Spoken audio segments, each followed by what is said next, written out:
Annoying.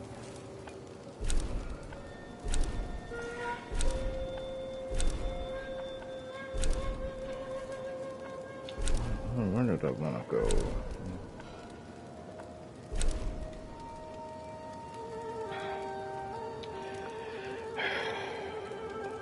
Thank you.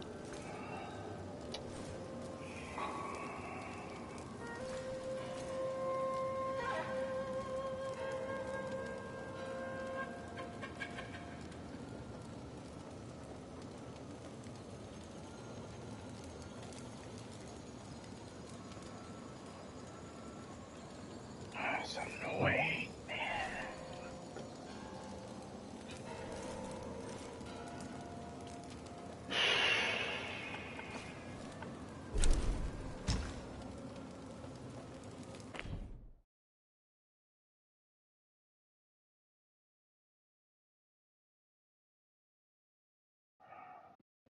Sorry. Sorry about that. I don't even know what did that. I have no idea what caused that.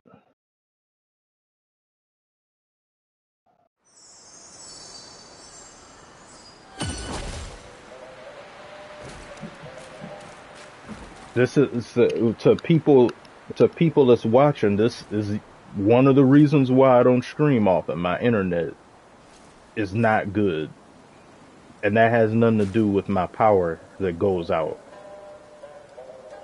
Sorry, my apologies for that. I don't know what even caused that. I could not fix or deal with technology for a living. Any of you that do that, my respect goes out to you. You make the world go round. I can't deal with that. Alatrion. Oh, thank you. Thank you so very much, man. Wow, thank you. That's too kind of you. That's extremely generous of you, man. Thank you very much for that.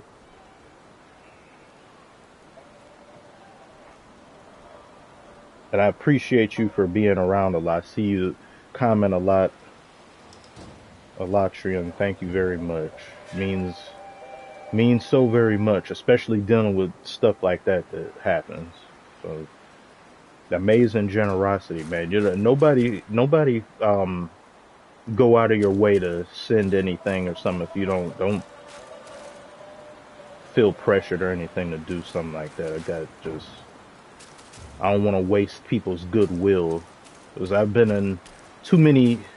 Well, I've been in trouble in the past too many different times, and I've had to humbly ask people to help with some things, and then felt bad because I couldn't do it myself because I didn't have any real means of doing it in my own power in life, trying to do things, trying to work simultaneously and then do this, and then something doesn't work out where I have to leave that job because of personal dumb stuff.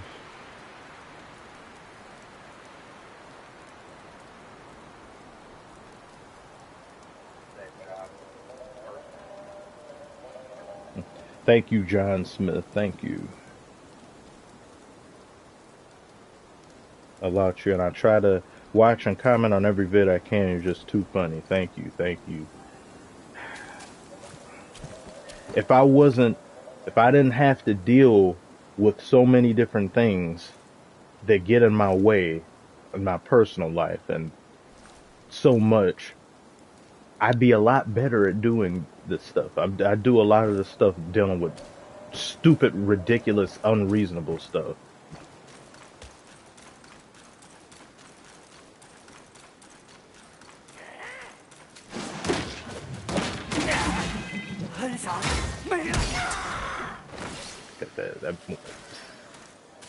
Look, doesn't he have this shit on? Look at this.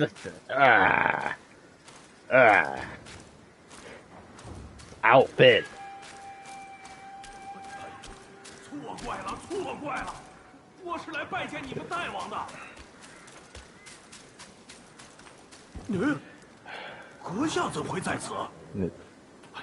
This horse is still tied up, and I don't know what to do. I know that this is a part of a 3 to 4 stage quest thing, and I didn't do it in the first playthrough. So get around to doing that eventually. Look at the yeah, exactly the drip. Look at this. This is an entire generation's worth of drip right here. This is ridiculous. And then you see the other stuff that he has. Look at some of this other stuff in here. Look at that. Look how hard that is. Are you even a warrior or are you a model? And then this. Silk. Woven by the finest of spiders.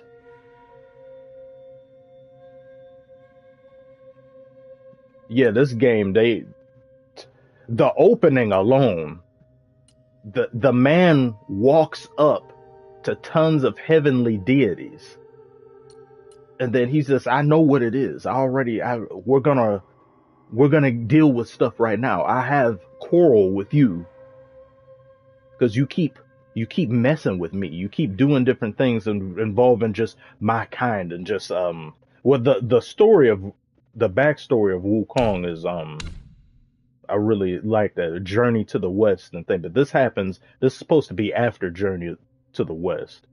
And a lot of content creators who live in Asia and things, they had their channels do very well because they've grown up on the story, and then people here that will be in the West aren't familiar with it. So they got to explain a lot of different things. The first playthrough I kept it in English.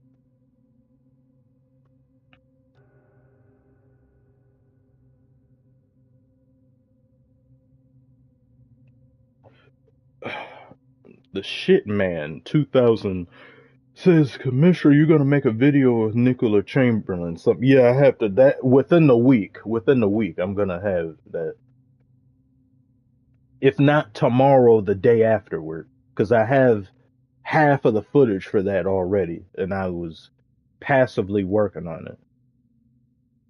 Once the Celtics game tonight, Cavs Celtics game, then I upload within the hour, a little bit after the game. After that, then I'll get back to consistently uploading stuff because I got again sidetracked with dumb stuff.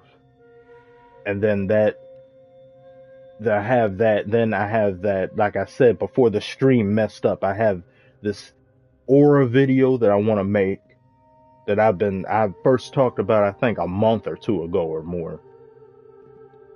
And then top 5 most hated disliked players in the NBA. I gotta do those 3 things, and then that has nothing to do with just the normal game reactions that I want to do. And I'm glad that the Jake Paul and Mike Tyson video thing that did very well. It did way better than I thought it would. And it's one of the few videos that I made it, and I felt mostly, I said, it was like, oh, I actually like how this turned out because I mostly have problems with some of the stuff that I make. I'll be like, I could have added that or I could have did that, but I like how it turned out. Far better than the fight. That fight was, I'm glad that I wasn't actively looking at it live because I couldn't just because of the stream thing, but that was just far more disappointment, more people getting their hopes up for no reason. I don't know why anyone would have hopes about anything revolving around a Paul brother.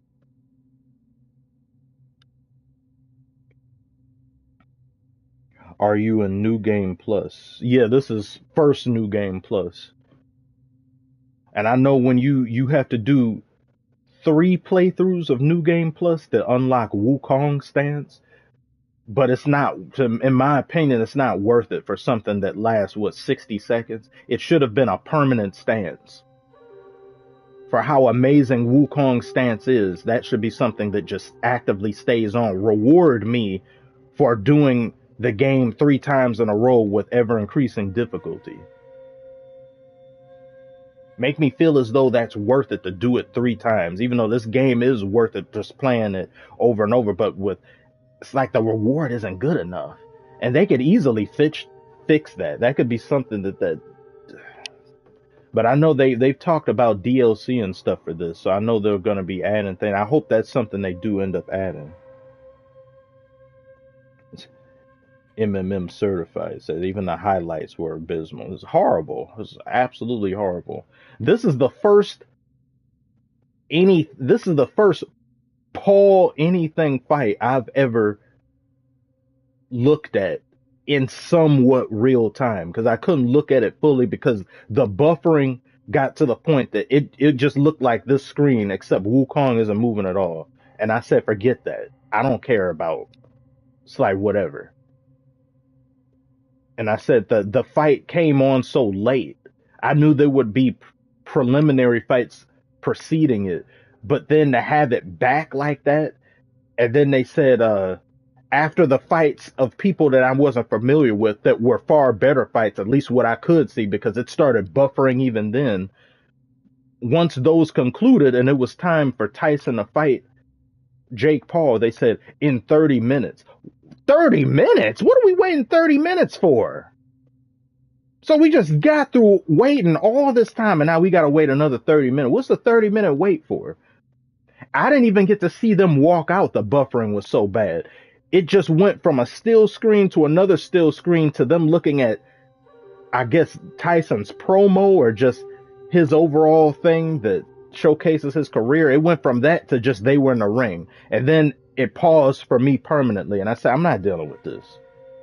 And then just, I waited like 45 minutes, an hour later and did other stuff and then came back and then just watched this. I said, well, there's no rush for me to make this right now because it's already it's about 1 a.m. And after a certain point, I'm not going to upload a video if it's 1, unless it's something that, if I can get it out around 1 to maybe 12:30 or 1, I'll still do it. But if I know it's not really worth it, and then I have to go through the YouTube checks where they have to see is it eligible to be uploaded without restriction, that alone will take 20 to 30 minutes. Making the video has damn near, I've gotten to the point that I can make the video quicker than it takes YouTube to check things. The checks are what make things take longer. Otherwise, I would have a video done in 30 to 45 minutes. But then that adds on another 20 to 30, so then it makes it into an hour. Matthew R. Hepp says, realistically, what fights are there to look forward to? Jones keeps ducking. Aspinall and the most notable fighters are retired in their twilight years. Yeah, this is something else. This is something else that I don't like. And Fahim said, why was Tyson biting his gloves like it's a 5-star meal? Yeah, there was a reason for that. And I wanted to make a second video. I wanted to do that yesterday, but then that was the thing that got blocked. That was one of them that got whatever, or something I was half doing. Because Tyson tweeted that he almost died a few months ago when the fight originally got delayed. And now that you've let that information be known, it makes this fight look even worse than it already does. Because now, Jake Paul, you beat a 58-year-old who's past his prime with prevailing health conditions who almost died a few months ago. And who has a messed up knee. And you still couldn't really knock him down or do anything. But there are people who are going out of their way to cope a little bit because it's Tyson. And then they say, he's holding back. Now, there is some argument there. I'm not going to say these people are delusional. There's some things in the way Tyson moved where it looks like, it's like you could have did something there. You could have whatever. If you look at the first 2 rounds and the way he was moving, and then after that, he hits Jake in a certain way in round 2, where when Jake hugs him, Jake is kind of saying something. And then people are speculating if he's saying to him, hey, man, look, don't hit me too hard. Remember, like, if you want the money to be what it is, like, this has to go on or something. And then he kind of hits the back of Jake's head like a sign of, okay. And then him biting his gloves has been something that Tyson has done throughout his career. And it was backed up by one of the announcers. He's like, yeah, I've watched his fights for a long time. It's just the tick that he has. So when he's biting his gloves, people who've seen a lot of his fights are interpreting that as he's biting his gloves to remind himself to not go try hard and to not lose it because he's getting hit by Jake and he's like, I want to hit him back, but I can't hit him too hard. I got to remember, need the money, and he keeps doing that. And I said that's believable because of Mike Tyson, how ferocious he could be, and now he has to nerf himself. But I don't know if that's the case. I don't know if that. I'm more on the side of him just being too old, and the fact that you almost died a month or two previous.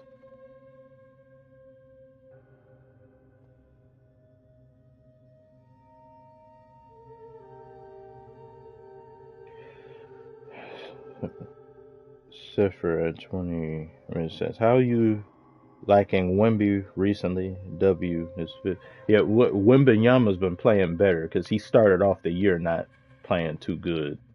It's huge shame that Chet Holmgren is a massive loss. He's gonna be he won't even be reevaluated for 2 months or something. So we don't even get to see him come back. These injuries in the NBA, I don't. I said in the video where I'm talking about the ratings being down, we may just have to be more accepting of the idea that the regular season is going to have to be shortened for the betterment of the product, even though I don't like it being shortened. And that also messes with records and things that could potentially be broken or matched because if it's shortened. But for the product to be better, we can't deal with these things no more. There are way too many injuries. I don't know if KD is still injured. Like KD was injured, then you got Chet Holmgren injured, then you had Zion injured, then you had about multiple other people. And the in-season tournament taking place doesn't make things any better when the main star attractions aren't there. It's downright ridiculous to be injured. There's people starting the season injured. I've never seen it. It didn't used to be that way. You used to watch NBA back in the day, or even for me personally, in my experience, I would see the season start and I would see everybody's there, and injuries wouldn't start to accumulate until a month later. But seasons are starting now with players being out. They get injured in training camp, or they get injured, or some of them are just not playing. And then you look and say, why aren't you playing? Just sitting there. It's like, what's happening?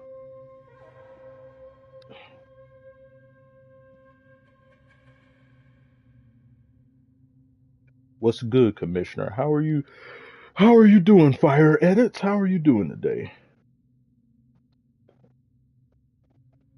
Alatrion says apparently Tyrese Maxey called out Brittle in the locker room after yesterday's loss against the Heat for being late to everything. Yeah, he. I had to make another. I want to make a video on Joel for what he said. Was he was talking about how he wouldn't be able. It was a back-to-back game, and he was like, "Oh, if I can, I'll try. I mean, I really want to show up because I don't. It's like, you're not gonna show up. What do you mean, if? Yeah, oh, if I'm really trying, I don't know. You don't want to be there. I think Shaq and Barkley, they was making fun of him, or they were saying something. It's like, what is this if? Oh, I'll try it. It sounds like a kid that doesn't want to go to school one day because there's a pop quiz. And it's like, I mean, I'll try my best to be there. My schedule being what it is. And I want to show up. I do. No, you don't. He could have just said, I don't know, but he's over here posturing.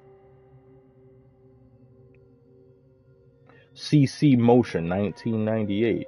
What's good, Commissioner? How are you doing? Is it Nidula? Subcommish, how are you doing as well? How are you both doing? Orthodox Spartan. Commish, great to see you doing well. Hello from Cameroon. By the way, Embiid sucks. Thank you for tuning in. Nice to see you today too. The way he conducts himself, I just don't agree with. There's a way in which you can handle things, and he handles them very poorly. just not.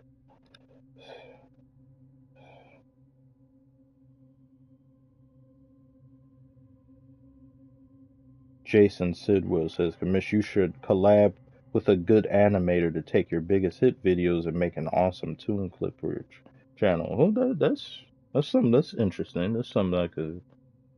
There were some things I wanted to animation wise that I would be interested in doing, but then something I would have to look into. My main thing that I want to look into is some merch for people to buy, because with all the different things and I say names and stuff that I have for certain players, or nicknames and then phrases, and then have some like that on a shirt, but not just have a basic shirt with just a name on it, but have a picture of that player or a cartoon version of that player, but explained on there so people can buy that if they're interested. To do something for, because I know I make videos and then people enjoy that, but then after all the help people have offered and done so many things, I wanted to give something to people that they that's not just, oh hey, I'm going through hard times and I'm dealing with this and that, and if people want to donate, not just that, like have something that I can give people that are watching, something to be like, oh, if you're interested in it, you get this, and something that would be of some either use to them, something like that. Because of course, I think of things like uh Darth Mule type thing, or La Sanford and Son or something. Put that on a shirt.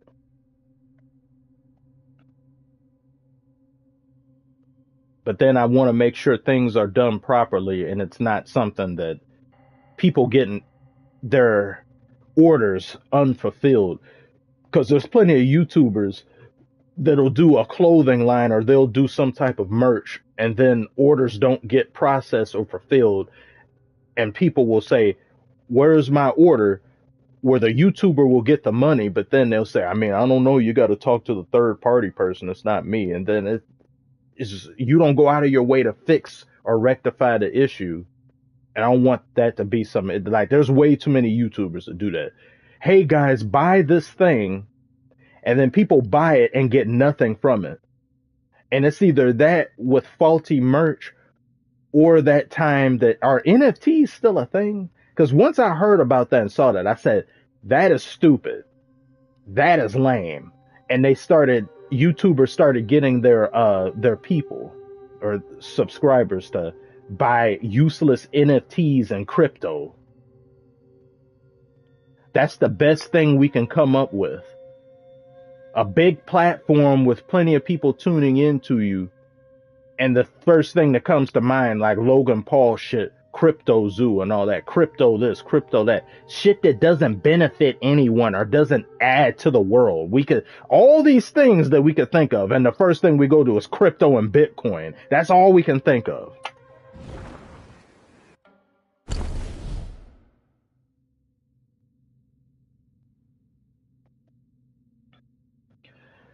Fahim says, how are you so good at impressions, bro? Could be a voice actor for real.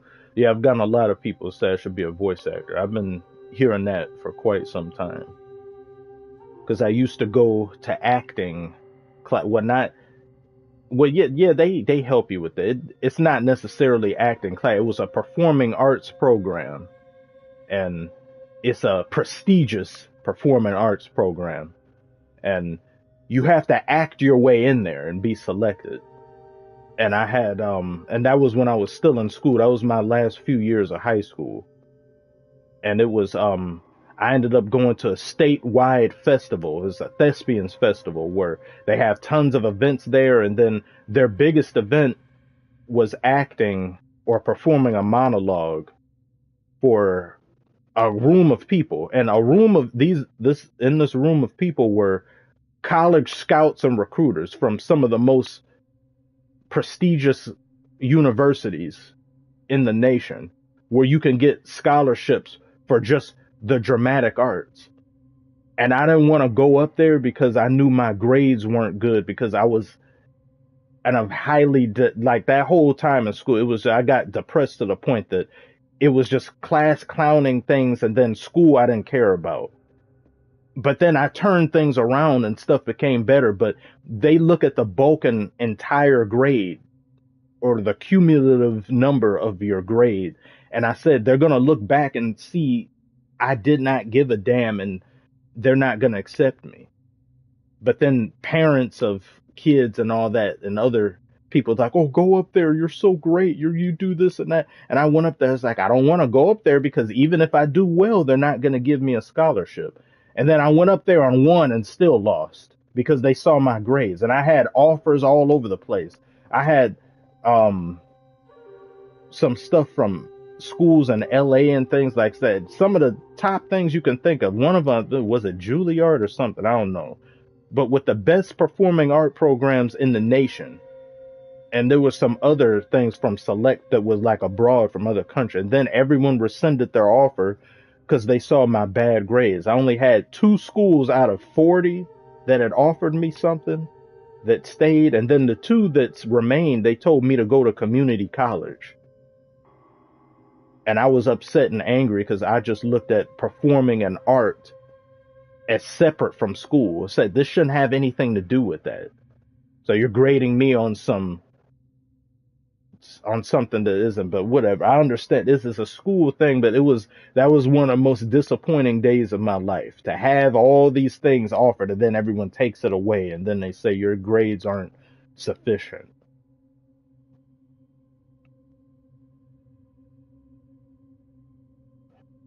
What commissioner do you think? But yeah, the impressions and stuff, I'm glad people like them.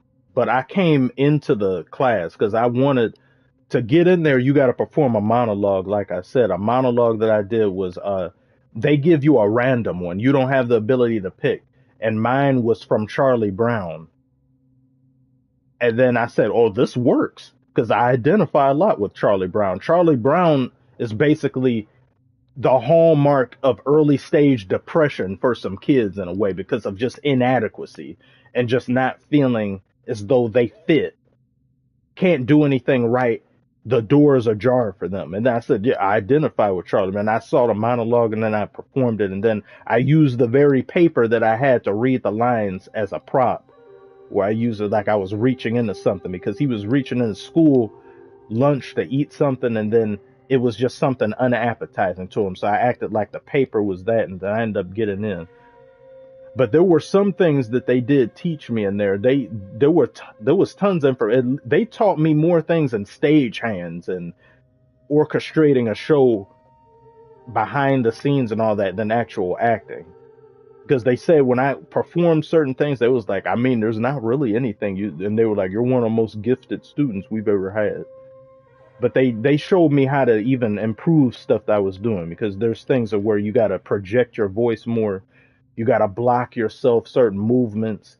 It opens up your display or your performance for people to better hear. So those things like that, the average person will not learn until they go somewhere to get tutelage from people who are highly experienced in things. So, but most of the stuff I came in there because I said my whole life is just entertaining and doing that. And every other kid that was in there, I was older than everybody in there by about a year or two because this was the last 2 years of school. Everybody in there, the lowest grade they've ever had in their life was probably B plus. Everybody in there, A this and A that.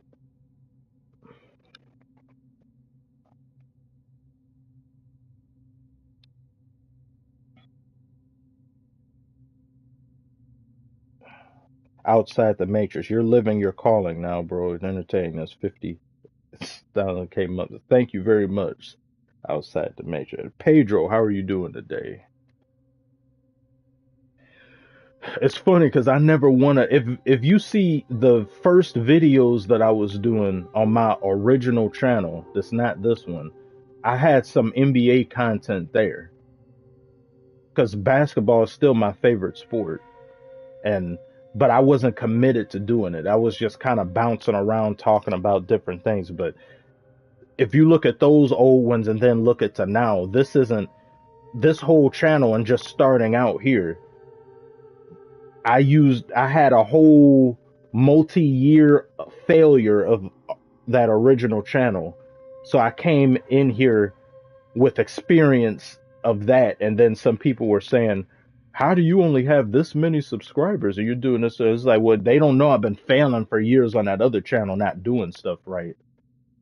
So that I just applied that here. But I think my first 20 videos or so, my first 15 videos or something on this channel weren't monetized or anything, as they couldn't be. All of them were copyright. And I said, well, it doesn't matter. I'm not monetized yet or anything. I just want to see if I can do that. I just want to see if I can make a successful channel, because I talked about too many different things.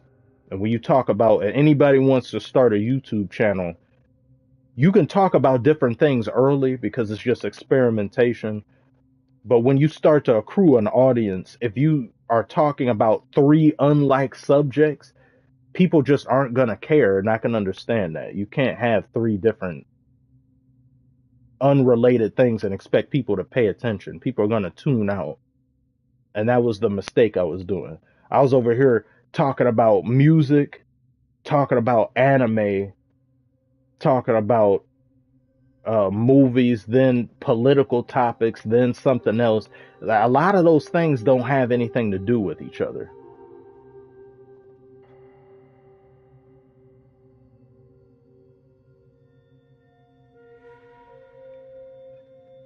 Thank you very much, Jimmy. Your videos are really good and entertaining. Please keep it up.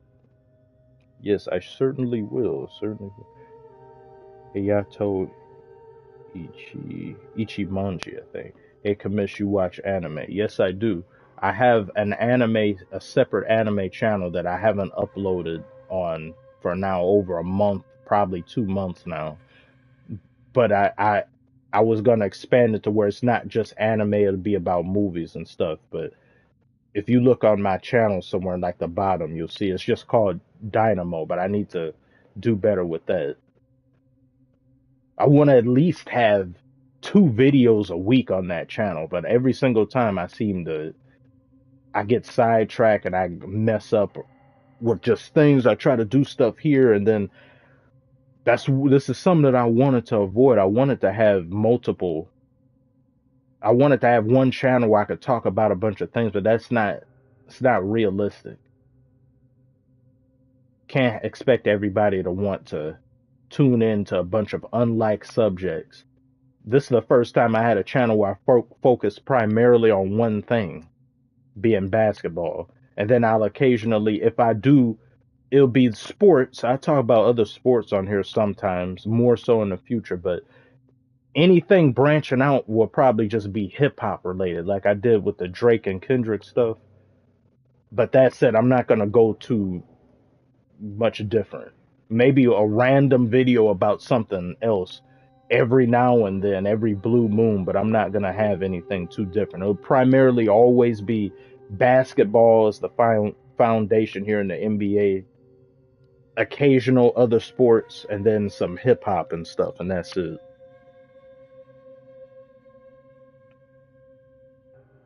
Hey, Commish, congrats on 50K. Did you see the Game Award nominees? What are your thoughts? Yeah, Wukong is one of them. And then Elden Ring's DLC is something, and then people are kind of DLC getting up there, but yeah, I really like it. I sometimes I don't feel comfortable saying a game should win Game of the Year unless I've played the others. It's similar how when I see movies and then there's Oscars, the Oscars or the Golden Globes, I say, well, I haven't seen these shows. I haven't seen all of them. There may be one that I've seen that I'm really high on, but then not having seen the other ones, I don't know if I can have an opinion. I would like Wukong to win, but I just haven't played those other games. I do think Wukong might end up winning just because it has it just seems to it has not only the people but the critics, and I think games from abroad too. They want a game from abroad that isn't just in the mainstay game industry in the United States. The more games coming out from abroad that are doing far better than some games being made here, and this is one of them. Oh, thank you very much, Zordo. Oh, Zordo Mosshead, thank you very much. If only Sanji were here, Sanji would have a problem with what just happened.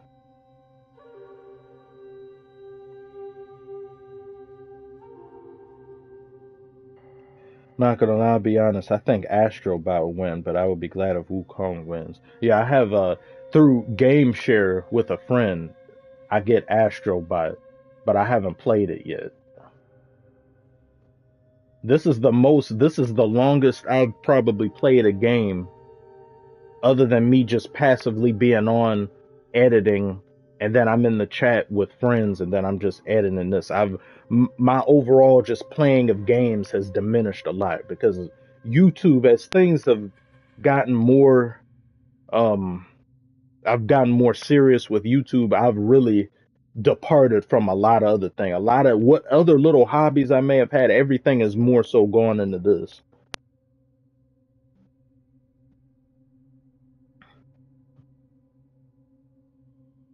Air tree. Yeah, Calamana. Yeah, I'm sorry about that. I had mentioned, or is it Calaman?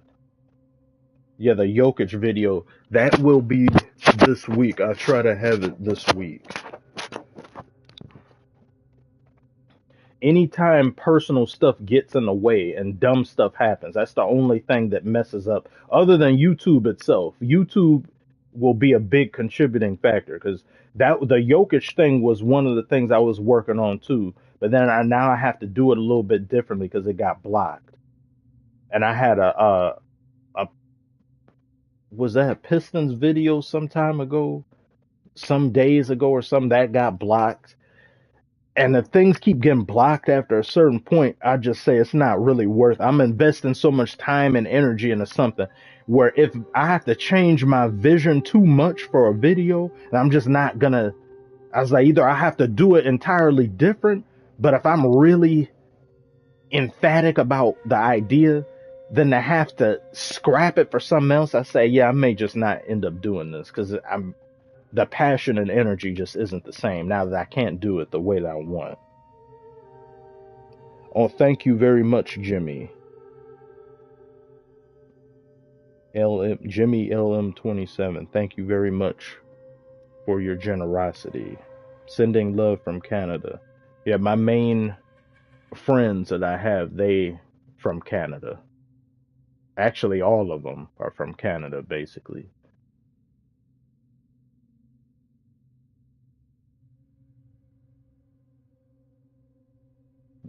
Concord didn't get nominated. Black Lightning. Yeah, they didn't like Concord. I didn't think when I think I played. No, I saw my friend. He tried out Concord. It didn't look horrible. It just looked extremely uninspired, bland, and mediocre, which is the new horrible today. Being mid is the worst thing ever for some people. And that game, from what people were saying, having some woke connotations and stuff on top of being mid, that just killed it completely. And you had them saying that what they spent 8 years making it. How do you put 8 years of time and energy into something so bland?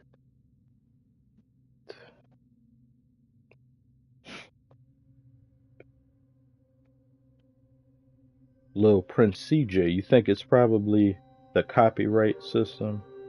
YouTube's copyright system is automated with that the robots, they'll detect something that kind of isn't.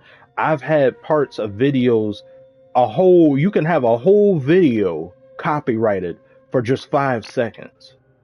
And I've even had parts of the video that had nothing to do with the thing they claim in question as copyright that overlaps, that they'll try to claim too. It's like, why are you adding on to this? This has nothing to do with that. And then I try to edit it out or do something, and sometimes it works, other times it doesn't. Like the last Wembenyama video I made, where he had that statement about players not working as hard as him, or he thought they were working as hard and then they're not. That video had an age restriction on it, or it has, yeah, lower monetization on it to age restriction, but they won't tell me what's causing the age restriction. And I thought the only thing, and when I uploaded it, I said the only thing that might cause it, I showed a scene from Deadpool and Wolverine where Human Torch, played by Chris Evans, where he gets de-skinned. And I said, maybe it's that. So then I go into the YouTube studio and try to blur that, and I said that should correct the problem. Nope, it's still age restricted, and I have no reason. I don't know why. I don't understand why it's. They don't tell you. They'll just say this video isn't appropriate for certain view. Why? Where? They can't even point it out. So then I'll appeal something. I was like, can I get a manual review? Can I get a human being to look at this? And then even the human said the video isn't appropriate. I was like, what in there isn't appropriate? I don't even swear too often.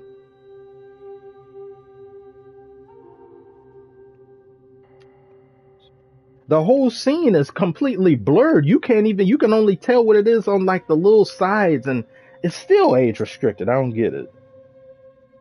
Courier. Oh, thank you very much, Courier, for the $5. Have you ever played Fallout New Vegas?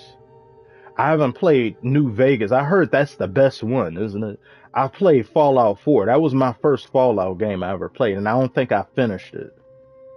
But I did enjoy it. I was enjoying it a lot.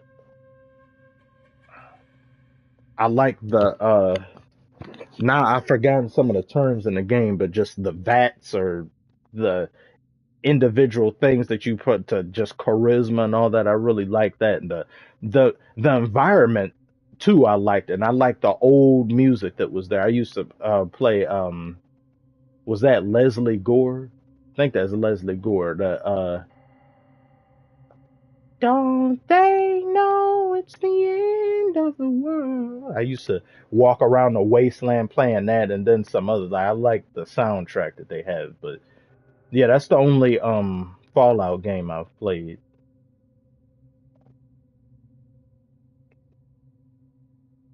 Black Lightning 100. How's that Doja Cat proposal coming along? Oh yes, Doja. Not good, not good at all. And it probably will stay and remain not good because she has a particular flavor of guy that she likes. Even if things were to go amazing and I were to become famous, it probably that wouldn't change. She's of she likes vanilla, and that's mostly it. Simping aside and all that, she's talented though. It's not just looks and attraction that goes in my adoration for her as a musician and stuff. She's actually really, and a dancer. She's a great dancer. Ice Spice, however, it's just purely body related stuff, and she's lost that with Ozempic and all that other. So she's not a good artist at all. Ice Spice is a pretty terrible artist.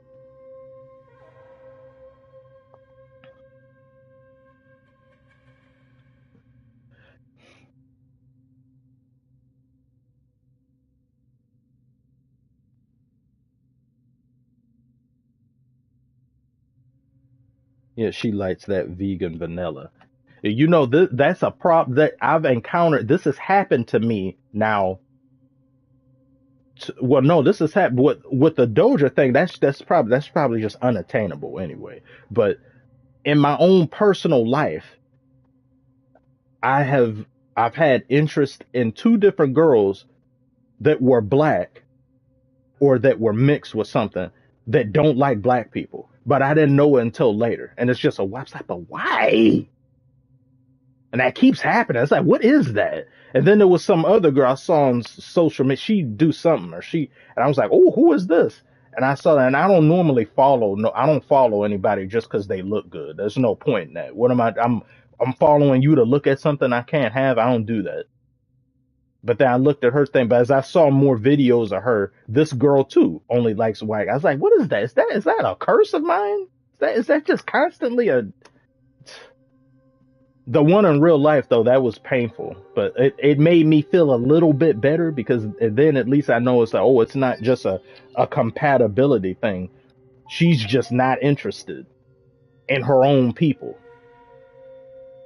Or she picks and chooses when it's most opportune for her to tap into her black side. But then in some other things, she want to go and flip flop or something, kind of like an Amber Rose type thing. But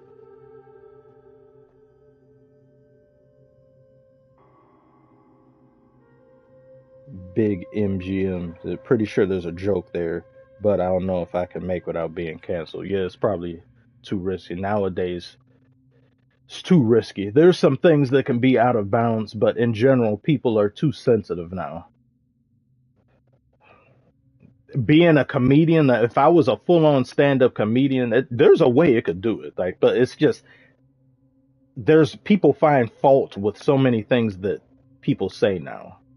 Nothing's ever on the whole. It's always you're gonna always end up insulting somebody. So it's made comedians' job not enjoyable at all. You've seen some of the comedians who were big back in the day, they just don't even do any of that now, like Eddie Murphy and all that. Like Eddie Murphy don't do nothing in the way of comedy now. It's like, but I probably know the reason why would he want to in the way in this climate? Who would bother?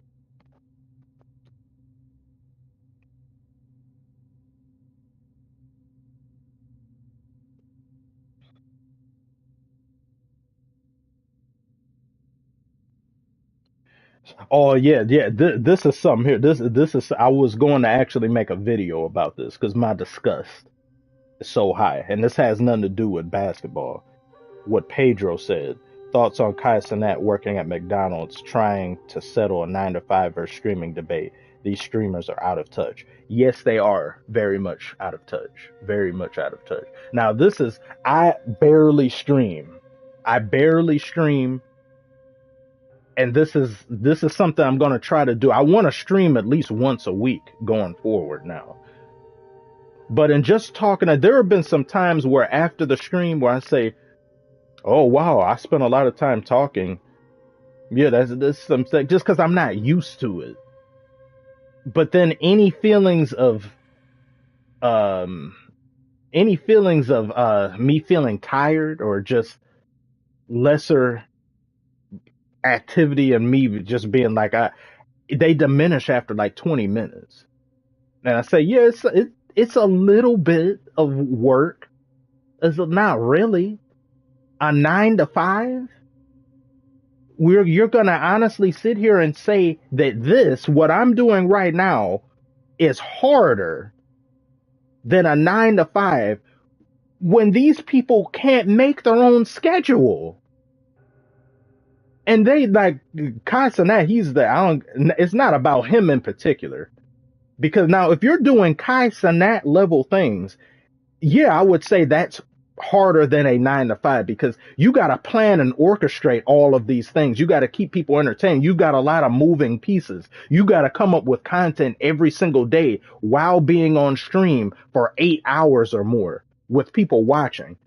Yeah, that's difficult for Kai Cenat level activities. But if you're sitting there like some of these other streamers like XQC and Osman Gold, that's all you're doing is this. That's all I'm doing. I'm just talking from one subject to another. Oh, this is so hard. Oh my God.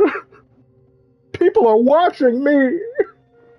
I'm so tired. Oh, this is so much harder than a 9 to 5. Oh my God.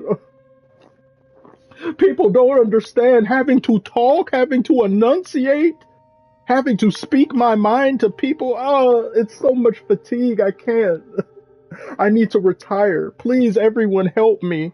But no, absolutely not. You make your own schedule. If I didn't want to stream right now, then I wouldn't stream. When someone goes to work, you can't make your schedule like that. You can take off, but it has to be weeks in advance.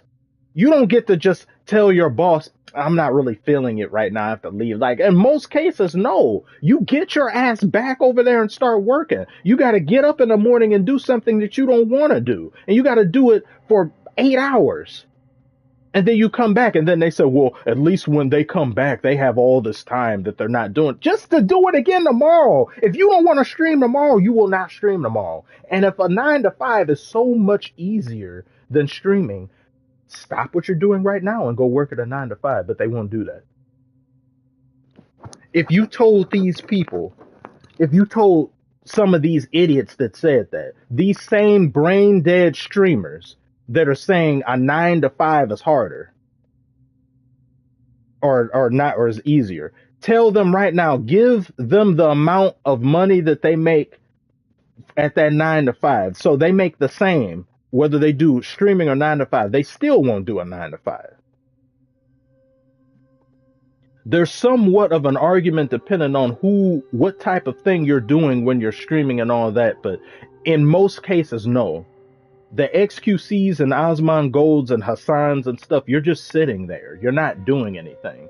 And if your audience, most people, when people subscribe, it's something about you that they like, and there's some similarities that they see in themselves that they see in you. So if you're talking and you're somewhat resolute in your behavior and just how you carry yourself, then people are just going to be fine with just watching as I am right now. I'm just talking.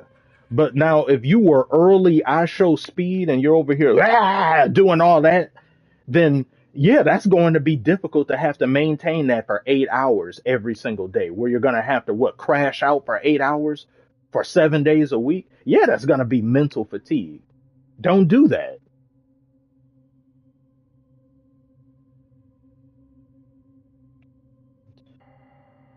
Adani.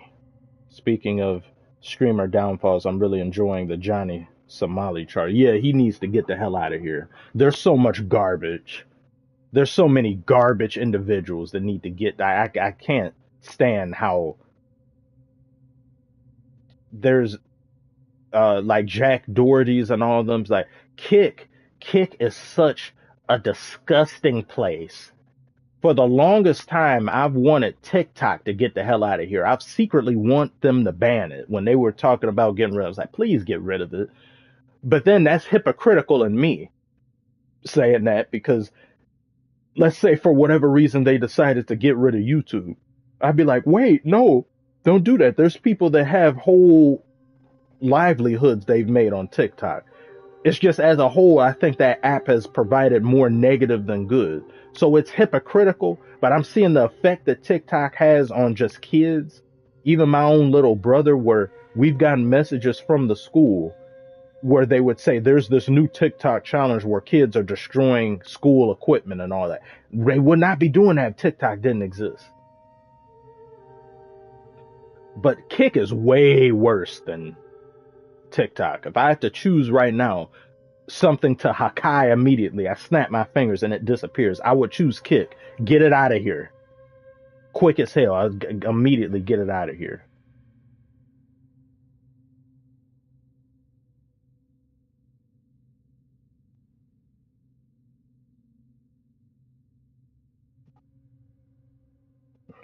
D says lowbrow streamers are ruining the world.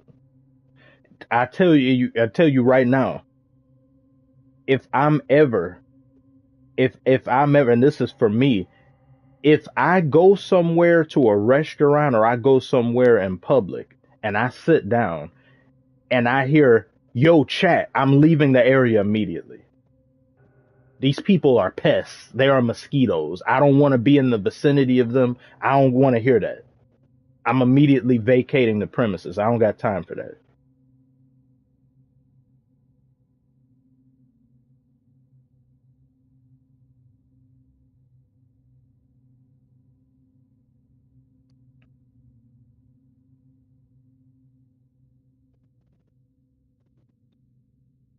Kevin Lyon says, Kamish, why is the Eastern Conference so weak? Right now, only 4 teams have a winning record. That's something else I wanted to make a video on. It seemed like Eastern Conference has been sus and faulty since Jordan retired. I don't. It's a multiple issues, but some like the best teams in the East, or some of them that aren't the top two, are the are at the bottom of the conference in the West. So they have the same record as a seventh and eighth seed, or less than that in the West. Like I don't know.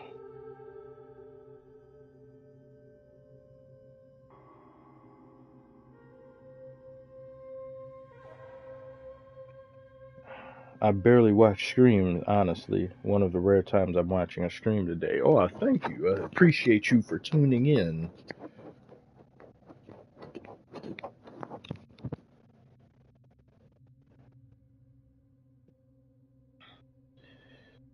Joseph, how are you doing? What's up to you as well? Dynamo, NBA is unwatchable. I'm tired of the 3 points. They need to do something to institute just defense and some things that needs to have a cap put on it. And there were some other videos that I wanted to do. I wanted to make when De'Aaron Fox, he had 60 something some days ago. And then that same day or same 48-hour span, there was 40s, 48-point games. There was it's just all over the place to where it doesn't hit the same that it used to.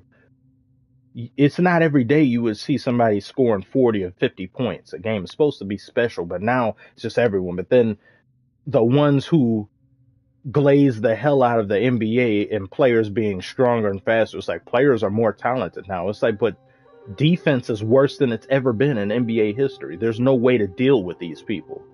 So they can just score as much as they do. There's no way to really lock somebody up until the playoffs come. You don't see anybody do that in the playoffs. When you see somebody get 40 and 50 in the playoffs now, it looks far more legit, or it feels differently than a regular season 50-point game. Because it's so different. It's night and day, regular season and playoffs.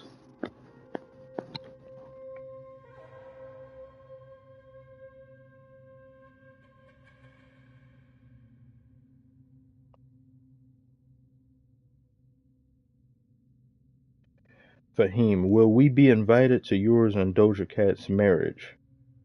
Yeah, in the filler arc that isn't canon, yeah.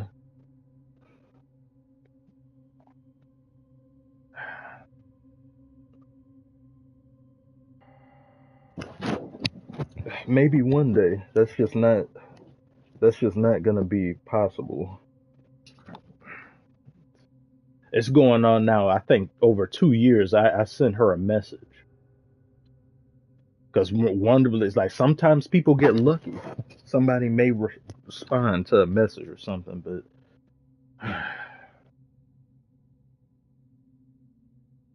this one person, he was trying to go to one of Doja's shows or some specialty event for super fans, and he ended up getting kicked out and disbarred from attending any future events. And he was on some huge Stan from energy, some Eminem Stan energy. He had a letter, and it was just you could hear the song playing in the background. Then things and he said, "I must have wrote you about 8, 10 different times. You must not have got them. I've seen you face to face so many different times in so many different states and so many different countries. Like, what? You're following her country to country. You're following her state to state." He's like, "Oh, I bought your favorite snacks and put them in a carry-on. I put it. You know her favorite snacks. You know what she's allergic to. Yeah, it might be time for you to get the hell out of here.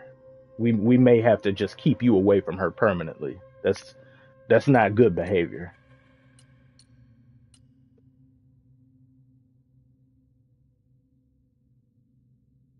Appreciate the honest NBA content. I used to work in a league and I can't watch it now. Why is the league so unwatchable? They don't. It's just too much scoring, and there's not enough. There's no way to deal with it. If NBA is just a full on video game, all of the metrics cater to the offensive player. The defensive player, there's no wonder people don't like playing defense. You don't have shit to play with. I wouldn't want to defend 24/7. They don't give me nothing to do to stop anybody.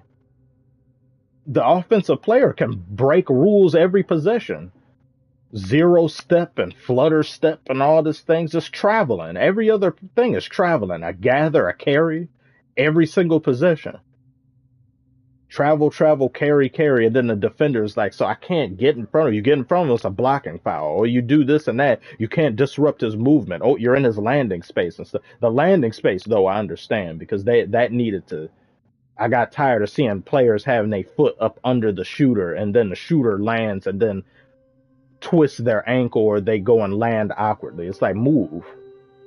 But then the offensive player will also go and kick their feet out to hit the defender to make it look like their shot got disrupted by the defender when it didn't. I was like, get that shit out of here. Tired of that.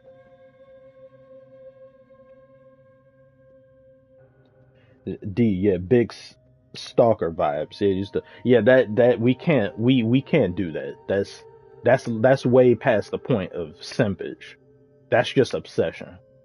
I'm just not gonna feel comfortable with you knowing what I'm allergic to. You shouldn't know what I'm allergic to. If I didn't automatically say it, like, and this guy knew what she was allergic to or something, and this person, like, they had on, they had like the in bright pink. It was a letter and it was all in bright pink, and then said that, oh, I've been watching this and I've been following this and that. It's like, no, nah, we don't need you here. Like the guy that the Beatles are my favorite group of all time. But the guy that killed John Lennon, I think his name Mark David Chapman, that man was following him around this whole country. He was following him around from state to state. He was listening to Beatles music naked, sitting on a sofa, and people come in, they just see him there. He's like, "Excuse me, dude, are you good? Are you all right?" Following him around until he finally gets him his sign. Then that famous picture, he signed. The man that is going to kill you an hour from now is asking you for an autograph. And then when he shoots him, he's standing over his body reading Catcher in the Rye. Get him out of here. Get him out.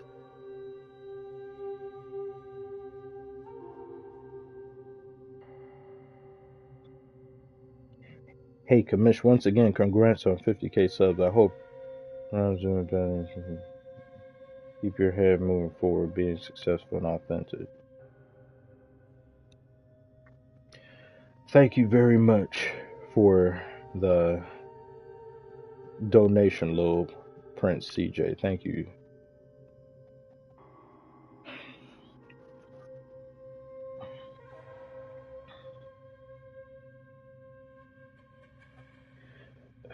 Yes, I had to pause for a second because I don't want to lower the mood of some stuff. But it said, hope your mom is doing better, little brother.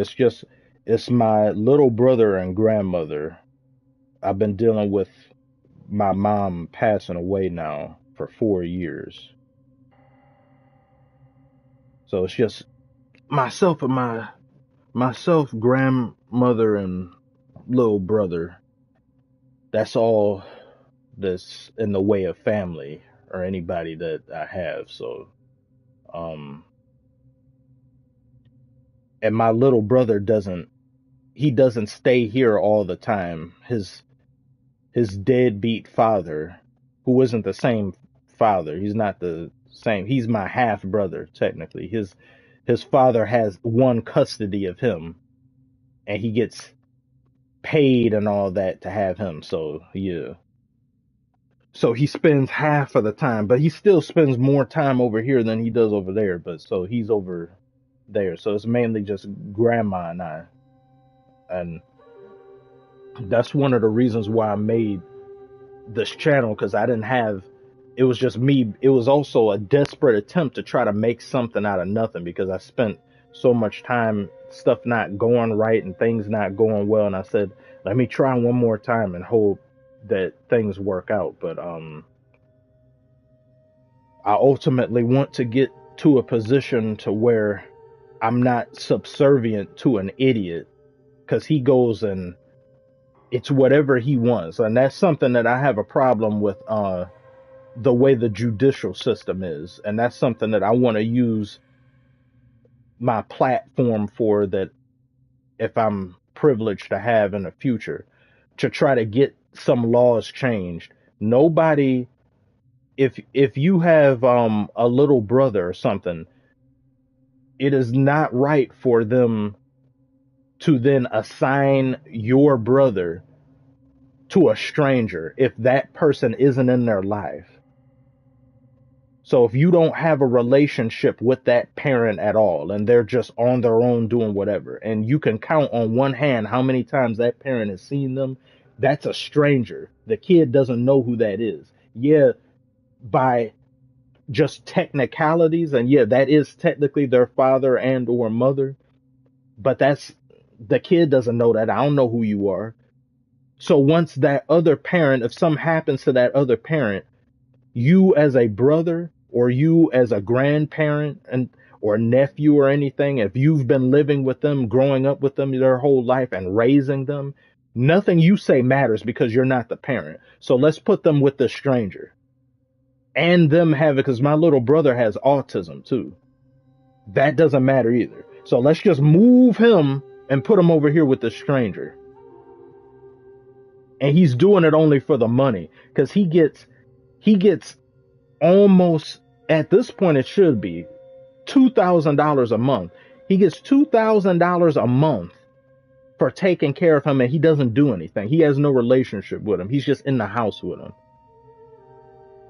But mind you, he spends more time over here. So he gets paid money to do nothing. He doesn't buy him his clothes or anything. We do that. He doesn't feed him. We do that. And his braces that he has, like in the last time where I had to ask if anybody wanted to donate or some 8 months ago or something, a portion of what people donated was applied to my little brother's braces because he needed them. So my grandmother and I paid for my little brother's braces. His father didn't even do that. He has the money to do it. He just refuses. He just pockets $2,000 a month.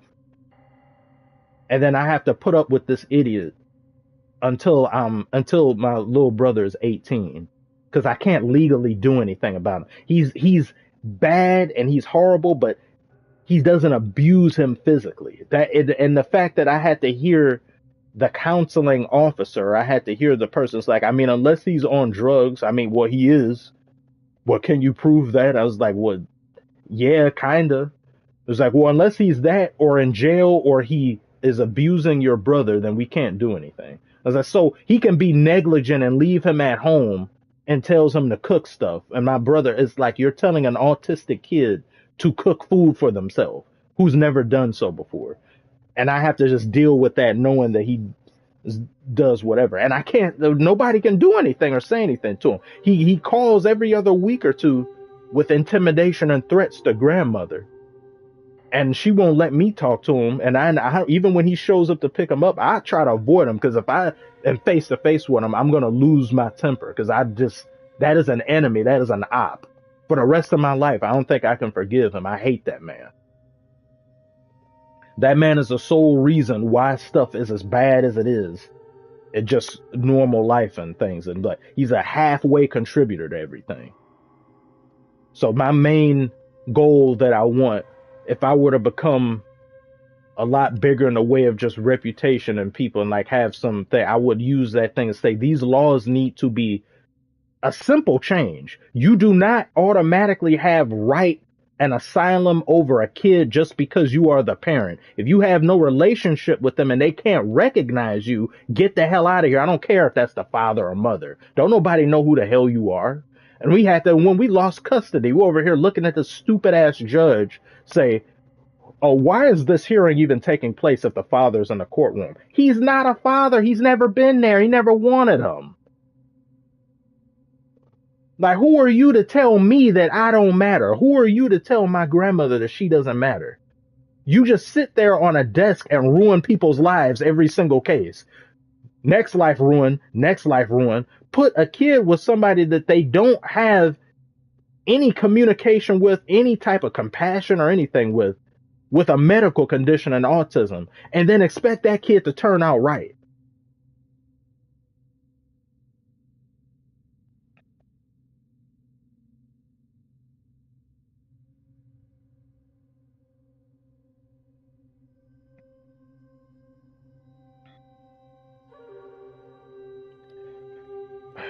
TSA says, "What's the Cash App?" I mean, I put it down here if it's people want to do that. You don't have to, but just because you asked, I put that here. But don't feel the need to send anything or something because I'm just ranting about some things. That's not even the. It gets way worse than what I've said, but that's just like it makes me so angry that I can't do anything.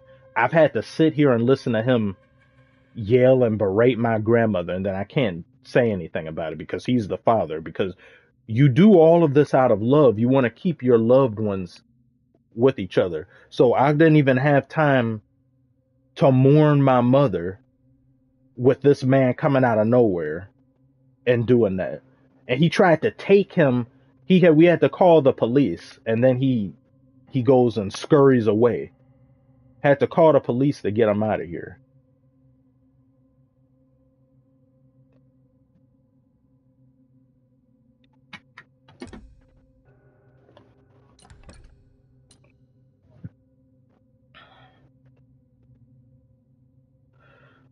And I have to constantly hear my little brother because his father shit talks me. Because through his perspective, even though he doesn't know anything that I do, he just assumes that I'm at home playing video games all day. Because he never sees me. Because I don't allow him to see me. Because I say if I see him in person, face to face, I'm just gonna like. So then he's like, "Oh, you don't want to be like your brother, or his mother wouldn't want that, or his brother." Like, who? How would you know? Who the hell are you to tell him what his mother would know, or like what? Like who even says that? And I had to sit there and watch him lie in the courtroom. He goes and tells a bunch of things. He's like, "Oh yeah, I spent time with him through his life," and they just listen to him. Anything we said detracted, no interrupting, because we don't matter, because we're not the father. It's like, what is just because he has a receipt? Is this just an item you get at a store? Whoever bought it with a debit card, give it to that person. We don't care about emotions. We don't care about connections, things that human beings do. No, let's be a stupid ass robot in a robe and sit up on a judge stand and go and ruin lives every other case. Just garbage. And then they expect people to take them seriously. I don't take you seriously.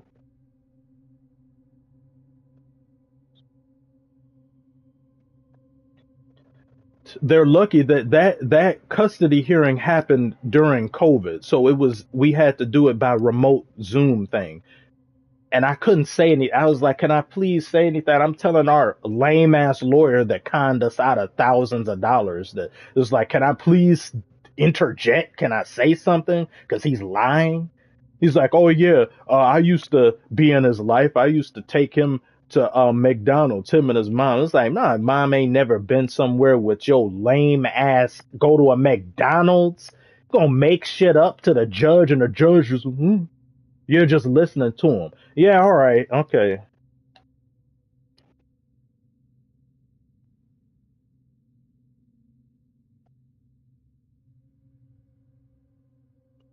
Have no idea how much I want. I don't want to be a vindictive person. I don't want to just have one of the reasons as to why I do this. Like, oh, I want to be successful enough where I can tell him how much of a piece of shit he is, and he can't do anything about it. I want to be, but that's one of the things I want to be able to help my brother with some stuff. Like because he just goes.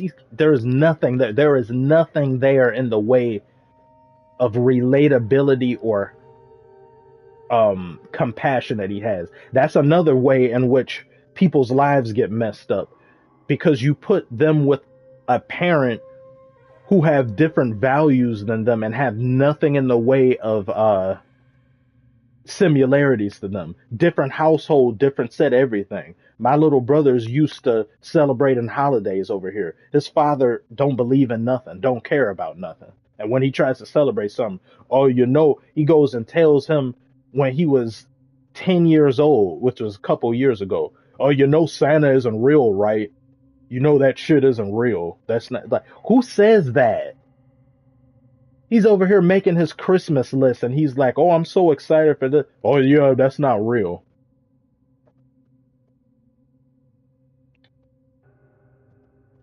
Anyway, I don't want to ranted enough about that. I'll end up talking about that all day and my anger and disgust with that. But that's one of my primary things that I want to do. I want to be able to get to the point where I would have influence enough to tell some people, use something for good. Use any and all, like in some fantasy world. If I were to have fame, I want to actually, and not tell people who to vote for. Because it's not, because some of these things are state by state thing, and that's one of the reasons why Kamala lost, which I said in that other video. Getting a bunch of millionaires together to tell average people who they should vote for is extremely out of touch. You can't expect people to give a damn about what a celebrity living in a bubble is gonna say to you. And these same people that's oh wait. Thank you very much, Outside the Matrix. We're all pulling for your success, Commish. Prayers to you and your family. Onwards to 100K and more. Thank you very much, Outside the Matrix. It really means a lot. Thank you.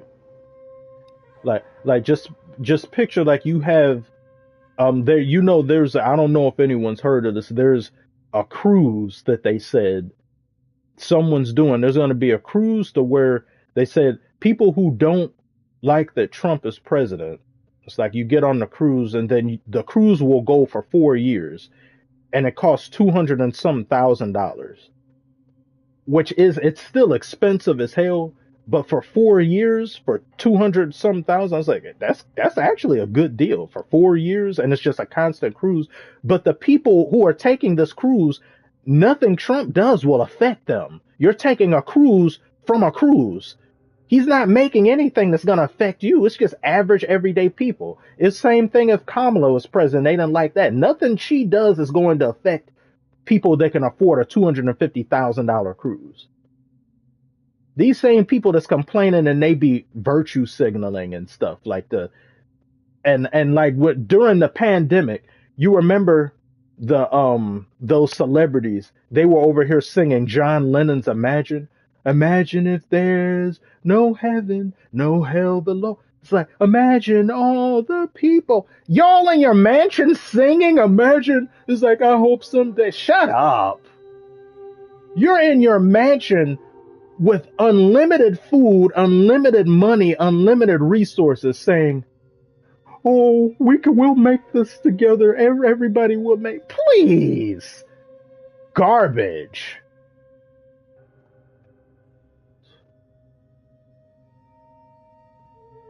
You saw some of them were losing their minds. Like they don't know how to stay.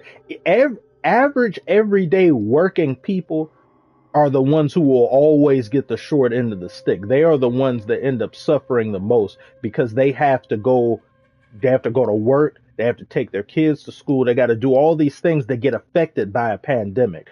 You live in a mansion the size of an entire city block. And if you want your kid to be homeschooled, you can do that. You can just have a teacher come in and do whatever. You don't ever have to leave the mansion for anything. You literally live on Mount Olympus in a bubble. Nothing you complain about matters to me. So don't expect to be able to relate to people down there. Just be honest and say, yeah, the problems I face are not the same as everybody else's. So I'm not going to tell you who to vote for. I'm not going to tell you how to live your life.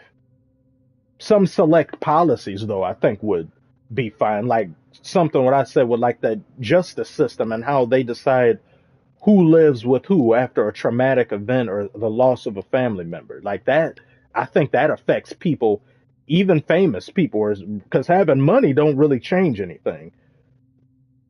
You can still lose somebody to a stranger.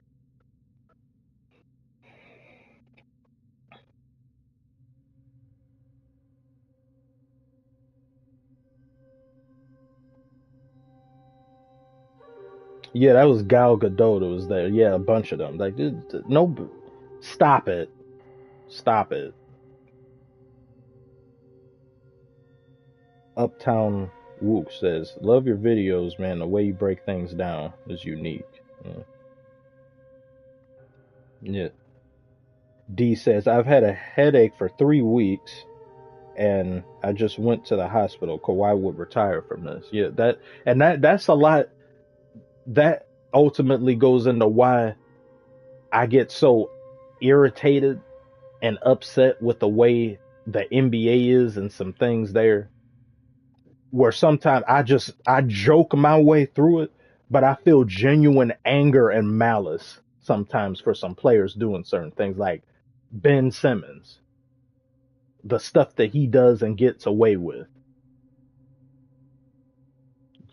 And then seeing just how he's paid, because I think that's the first time the general public was kind of shown how an NBA player is paid a certain amount. Because not everyone gets it the same. Sometimes you'll get a bulk of it for some games for just covering a certain amount of games. He was getting paid game to game.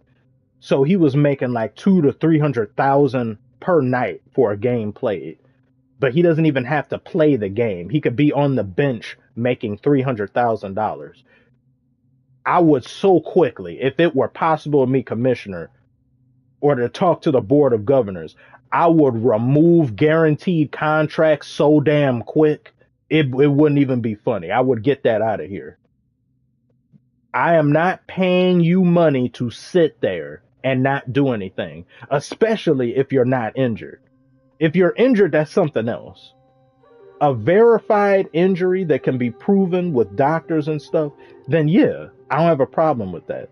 But people that's like Ben Simmons and people that just sit on the bench because, oh, my feelings hurt and oh, my this and that. And then I had that one person that I pinned their message on that video that they said, "Oh, making fun of someone's mental health."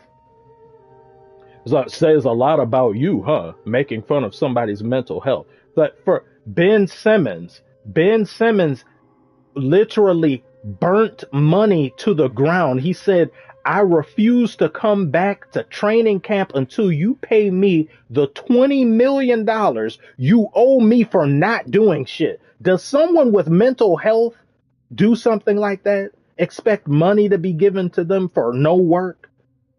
Does somebody who's going through a traumatic thing in their life in their head is going to become that level of asshole to an organization or to the people that employ them? You will pay me for not doing anything.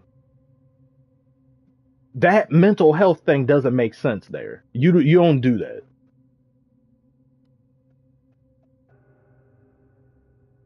I saw a video of him in warm-ups. He missed all his shots in warm-ups. How? I've never seen that before. How do you miss every single shot in warm-ups?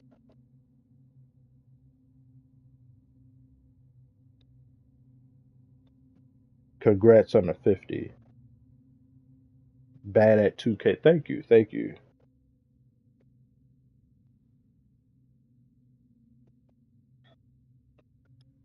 I'm going to look at that. Like, I'm going to look at that. I'm just not going to be able to take that seriously. I don't think anybody should buy that. That's disrespectful. You had Isaiah Thomas, not the Isaiah Thomas that was on Detroit Pistons, but other Isaiah Thomas is like average height individual Isaiah Thomas. His sister died during those playoffs and he still played. You didn't think he was dealing with some mental health right there? And I would have excused the hell out of him for not playing. Isaiah Thomas could have disappeared. I say, yeah, you can be gone. You don't have to come back until the next season. After what you're dealing with, you don't have to come back. He came back anyway and was balling. He did all of that only for them to do him dirty. But he did all that. Like, you don't think he had mental health stuff? There's levels to how some things are. I'll end up making a video about that too. And another video where I criticize and berate and dismantle Ben Simmons. I'm going to bring that Isaiah Thomas thing up. because that disgusts me. I don't like how people they just see that and accept that. Completely disrespectful. $20 million he Ben Simmons expects 76ers to pay him for not showing up to work. $20 million. And had that dude on that video that I pinned this comment for the lunacy that it was, and then he go and argue with 80 different people because he ain't got nothing else better to do. Him and some others making fun of someone's mental health. Oh, that says a lot of, but like, wait, let me see. I gotta see what his thing said. What was it? He said, making fun of people who've publicly declared they're dealing with health issues or mental issues is great content, right? You must be proud of your life choices. Absolutely brain dead, negative IQ individual.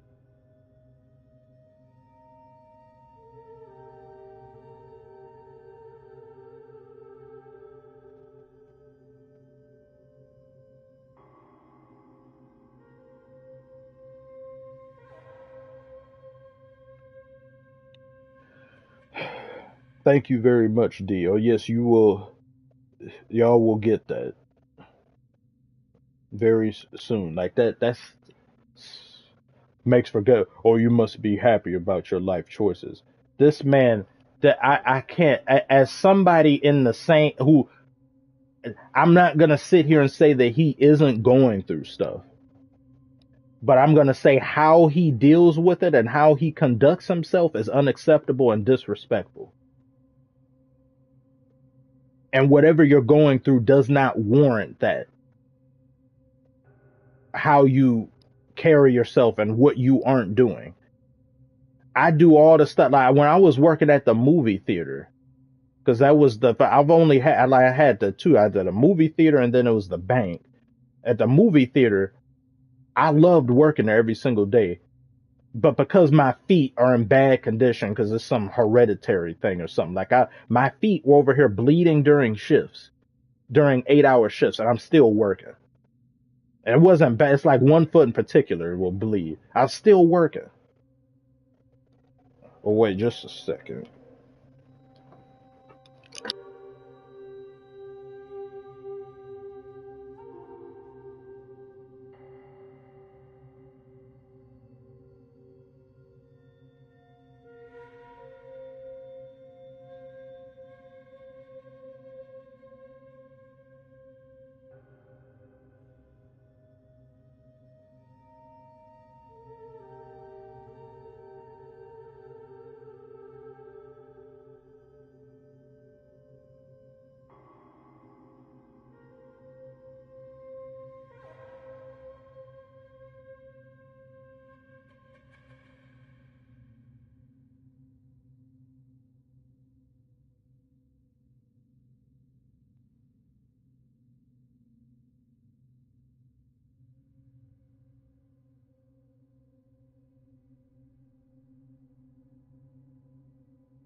Sorry about that. Thoughts on AD so far this season? He's on MVP favorite. The Lakers keep playing well. Congrats on 50K. Yeah, I need to make a. I've been meaning to talk about AD, and it's been a while since I had a Lakers anything video. But yeah, they've been doing their thing. LeBron too has been doing his thing, back to back to back triple doubles, and the way the team has been playing, which through AD, something that people have been request requesting and expecting for the longest.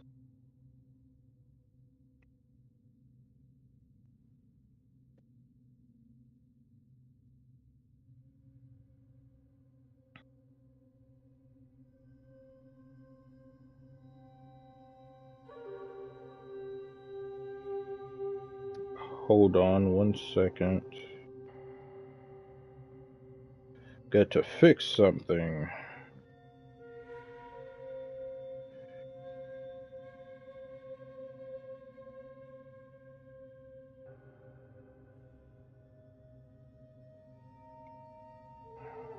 One second. Sorry.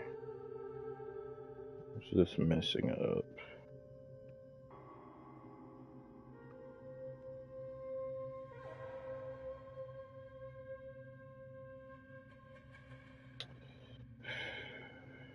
Having technical difficulties with something that's unrelated. Um,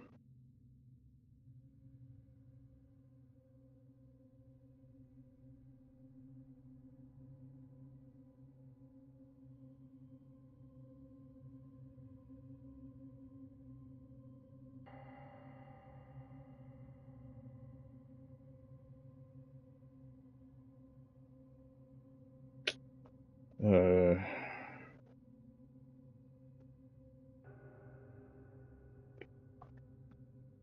hold on.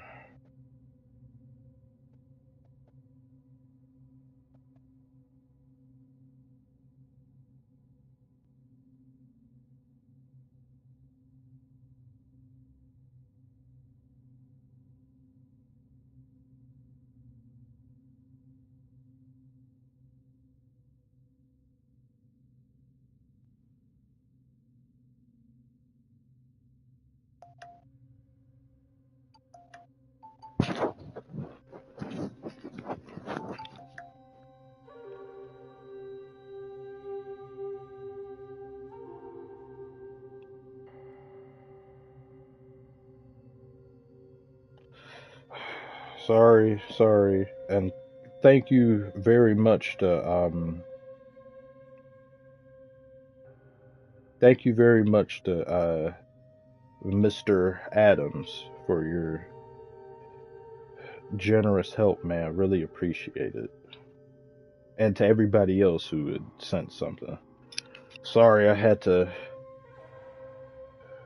fix something. Because my grandmother is going to get my little brother, and then I don't have his school app. Everything they do is on the app now. And I'm supposed to look at his grades or his assignments or his homework thing, and then it's not coming up.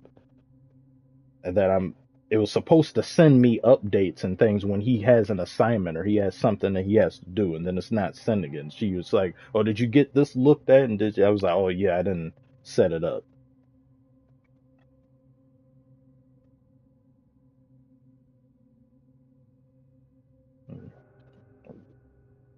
I'm so lucky. I'm so happy. And I think a lot of us should be happy that we aren't kids in this day and age because at least in my generation, we had, we were the last generation to experience life without smartphones and all of that. And before social media was a thing and some stuff.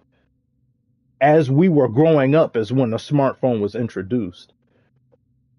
But now with everything like the violence and some stuff, the school shootings and things, like my little brother, like the way they do things in school, there's a metal detector.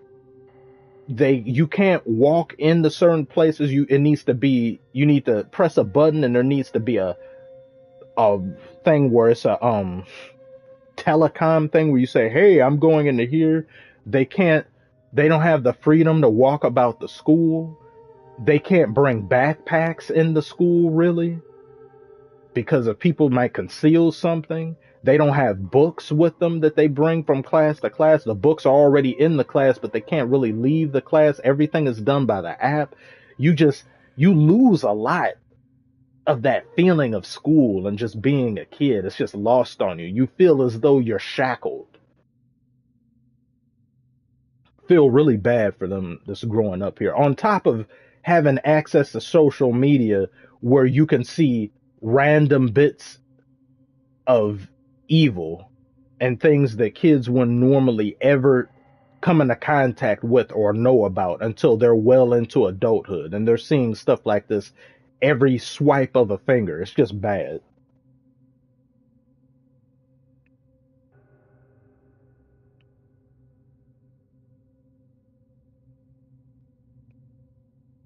Damn, it's crazy. Not from the US, but it sounds so alien. Yeah, like they're I feel bad for him. There's things that the feeling of school and doing certain things is just not, it's lost on being a kid now. It's not the same. So, user, what's up, Commissioner? Nothing much. How are you doing?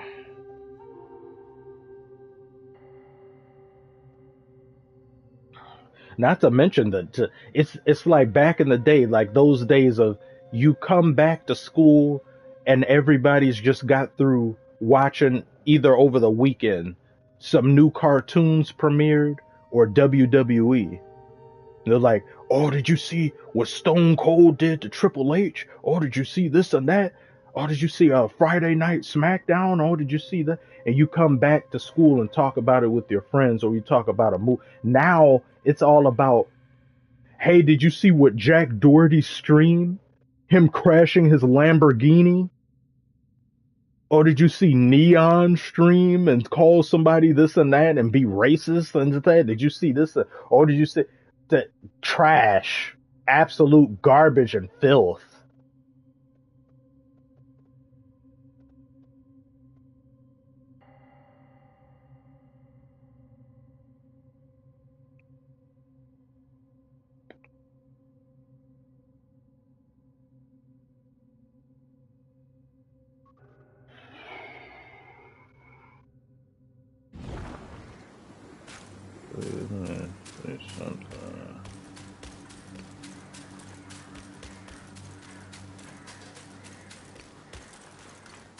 Did I do everything in that area?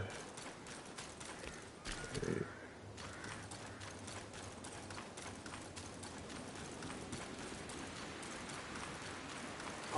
I cannot wait until Civ 7 comes out. And I think it comes out around the time All-Star break. If I randomly disappear from the channel for some days, you know where I'm at. But I'm not going to completely disappear. I try to have at least a video every other day or something. But if there happens to be a 2 to 3 day period where I'm gone, I'll probably be where.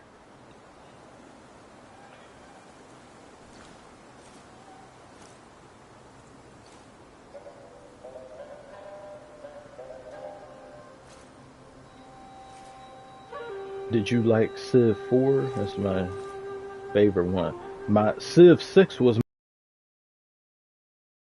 and when, because it was for console, so when they added it, I was aware of Civilization being a thing, but due to my technological ineptitude, I never had a PC or bothered to play game. There were a few times I did play. I played nation simulator things and empire building things on a computer, but then having a computer proper for playing a type of game, being a PC game, that was my mom's computer and all that, and I didn't want to ask for some expensive on top of having some expenses. I already had a console.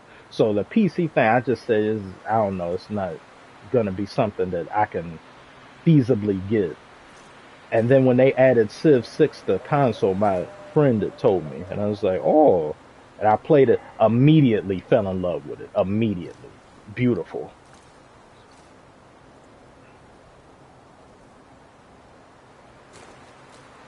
And so far, everything that I've seen from Civ 7, for the most part, I've been completely in love with. I say my only complaints, what may be a little slight qualm or complaint, the UI, I hope they fix the UI or it looks better, and then something else being, I'm gonna miss having builders a little bit. There's some other thing, but it's kind of more nitpickish with me, but I love what's there.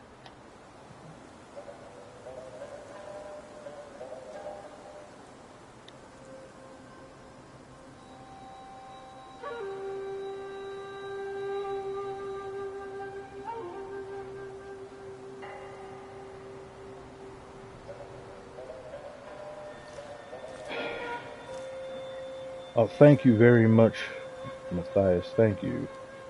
Please make a video on Jokic.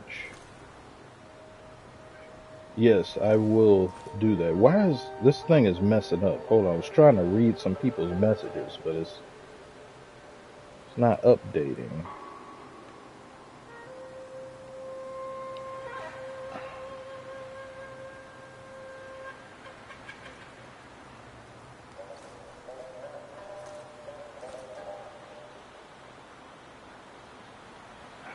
Why isn't this updating?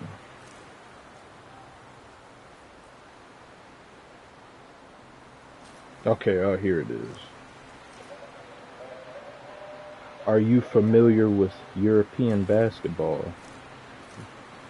No, not exactly. There's been some players I've gotten more familiar with, but other than the Euro League being seen as just the far tougher alternative, and I like the officiating there better. Like there's some things more often than not, the things I like in the Euro League, I like it better than what's in the NBA, because the NBA, they've just made it, they've fine-tuned it more to entertainment.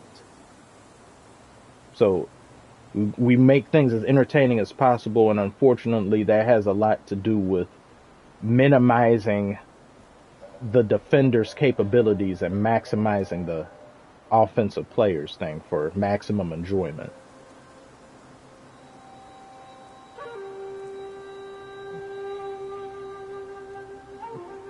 Yeah, that Jokic thing, if he wins MVP, it'll I think the NBA will kind of, and I'll say some of this in the video, they'll start to look at the past players they've given MVP and those they haven't given, and then they'll start saying, like for our narrative and for certain things, it'll make them kind of feel maybe a little bit regretful or guilty for not awarding some people MVPs when they should have gotten them more, if Jokic is winning this many in a row.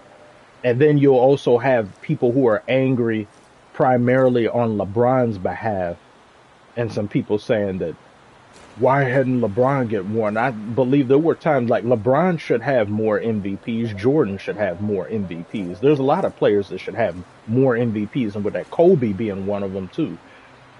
But then for one reason or another, they didn't. Differing things. Even though I think Kobe and Shaq being on the Lakers is the primary reason why I think they both didn't have more MVPs at the time. Because then they would just split the vote. Because you have two great players like that. Same reason why they were over here saying how Shai Gilgeous-Alexander's MVP hopes would be diminished or not be as much because Chet is on the team. So then it'd be like, oh, how good are you this year? Because you have Chet, you don't have to. But now with Chet being injured, that opens up his MVP case more so than Chet being there.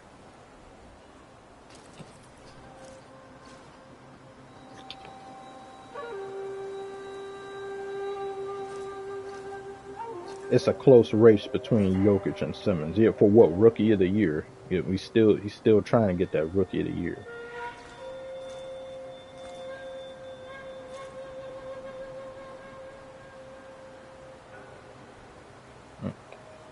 Starters average outside Jokic has gone down, but yeah, Jokic literally what's up, Smeagol Gollum? What's up from Jacksonville, my precious? How are you doing? Jokic, he so very quite literally makes people better, and it's not even funny. I saw a statistic on Caldwell Pope. Caldwell Pope was in, or he was at, yeah, KCP was somewhere in the top 50 players in the NBA in terms of just ranking. Just by Jokic's being there. But without Jokic, KCP dipped 50 damn spaces and all that to where he's not even in the top 100. Like, Jokic is making players who have no business being in the top 50, top 50.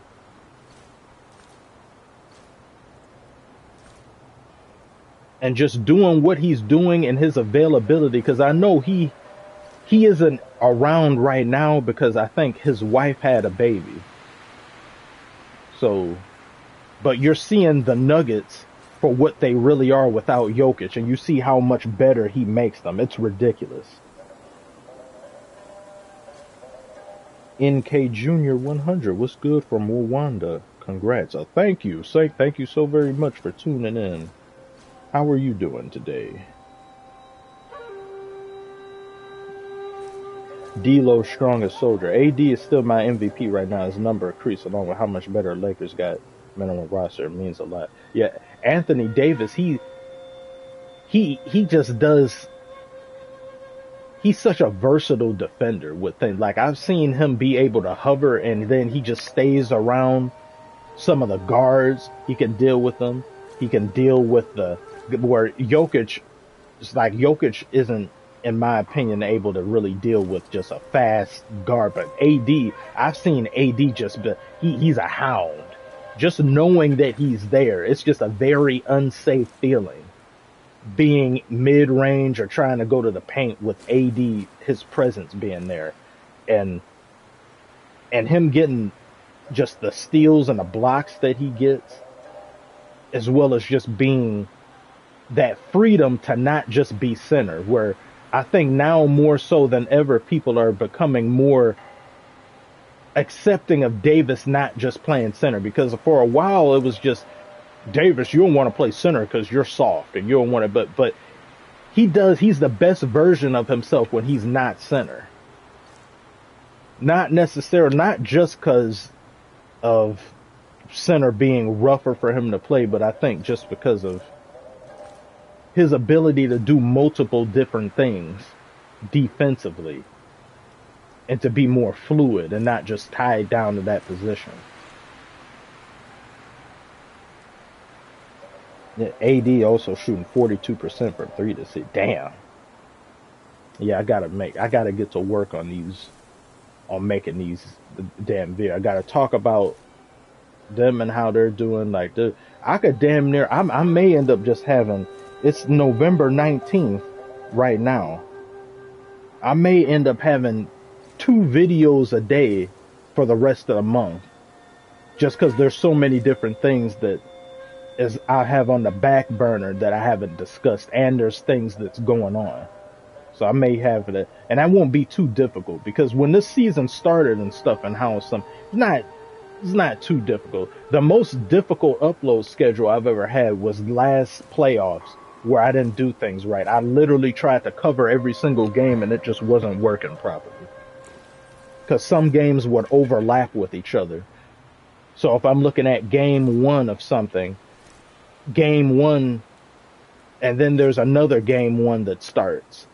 So I can't get to that other game until I finish this one. And while I'm making a video for that first game 1, the other game 1 is ended and I haven't watched it, and then another game has started and now I'm playing catch up. I say, yeah, I'm not gonna do that next time, because it ends up just messing up people seeing videos, because if I make 4 videos in a day, then the first 2 uploads I did, most people aren't going to get the notification or they won't see it. And YouTube is sus with the stuff to where I be paranoid with things.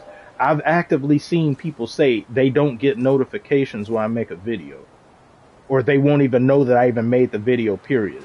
They'll a week later say, hey, you didn't make a video about this. And I say, I did. And I show the link. They're like, what? I never got notified about it. It's like, yeah, I don't want to be paranoid and be doom and gloom, but I'd be thinking actively, YouTube will go out of its way to make things as difficult for some content creators as possible.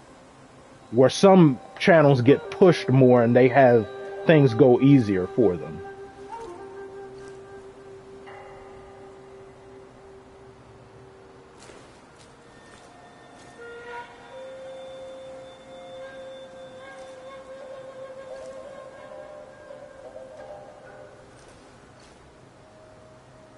Yeah, the Cavs Magic video was. Every time I've tried to watch that series, it was just other things that were taking precedent, and then I knew no matter how good I make this video, simply because it's the Cavs and the Magic, people just aren't going to watch it as much. So it wasn't just about me not caring about it. It was just law of averages. If I do this Cavs and Magic video, another game is going to have to suffer. There's going to be a game that I'm going to have to get rid of that I can't do. And then I say, if I can't do that, then is it really worth it if not too many people are going to watch this one? But then I don't want to not talk about some teams that are doing something good, because then I feel like I talk about the same teams. And I've been trying to, more so this year, trying to cover some other teams, especially even if the Pistons play. Like the last video I did, like it's not doing too well, the Pistons versus Bulls, but I know why it's not, because the Pistons, they're not as bad as they were, and the Bulls, people they don't check for Chicago Bulls video unless it's a game that's going a crazy ending or an overtime. Neither team, nobody's going to check for either team. And the only reason I think most people will check out for a Pistons video, not for me, but just in general, is just because of how abysmally garbage last year was. So now that's the first thing that's in people's mind. So the average person will probably look at a Pistons video from any NBA YouTuber over a Chicago Bulls video, just because the Chicago Bulls haven't been anywhere near as garbage as the Pistons to make people check for them.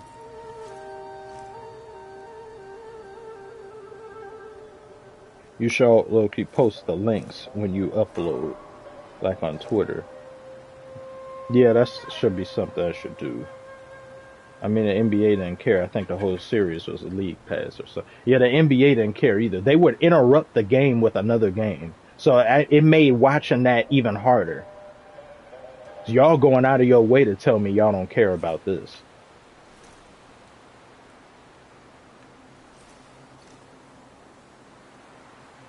I'm checking because I've been happy seeing you have more expectations and excitement for them this season. Yeah. I really like what things that we've. It was just so bad. It was so bad. I'm not safe in saying we've rounded a corner, but it does feel that way.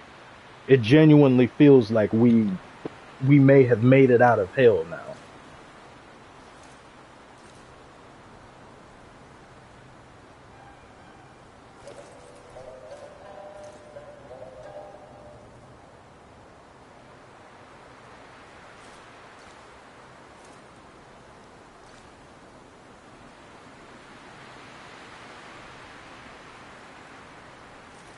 At least you found your franchise guy in Cade. Yes, yes.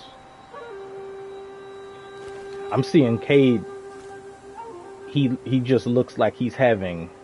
Well, of course, we're not losing 28 games in a row. He just seems a lot happier. Found his groove, more confident in what he's doing, and some of the shots that he's making. These mid-range shots that he do, they be looking difficult as hell, and then he just be draining them. And then how he runs down and his driving down the lane, how he'll get these high difficulty layups off.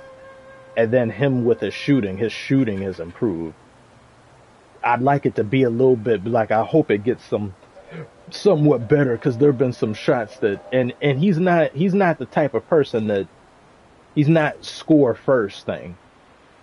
He's always pass facilitator first, and then things start to dry up offensively is when he'll start to do more scoring or bear the offensive burden. But he's someone that I can put my thing aside and then help everyone else. And then if things aren't looking good, then I can just do this. And then he knows that he can get scoring going. So I really like that. How's his turnovers been looking? They're better. They're a lot better than last year, but there's some of them that I look at and say, no, like some things that could be cleaned up more. But then I have to try to remember that not having a culture of winning and being used to anything, when you break the all-time losing record and you can't win back-to-back games all season and all you do is lose, that affects your makeup of a team. That does something. Uh, oh, you just came back.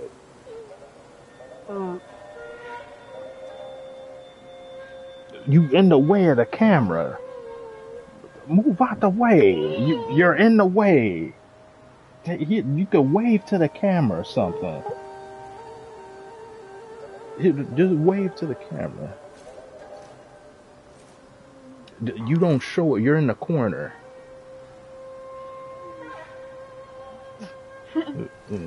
Hi. So someone called you Miles Morales.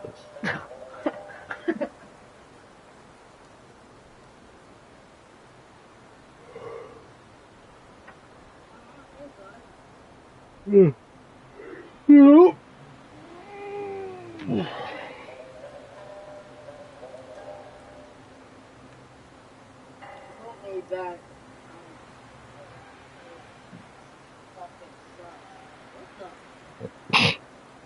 I don't know what he's about to say. I maybe guess. I'm not sure.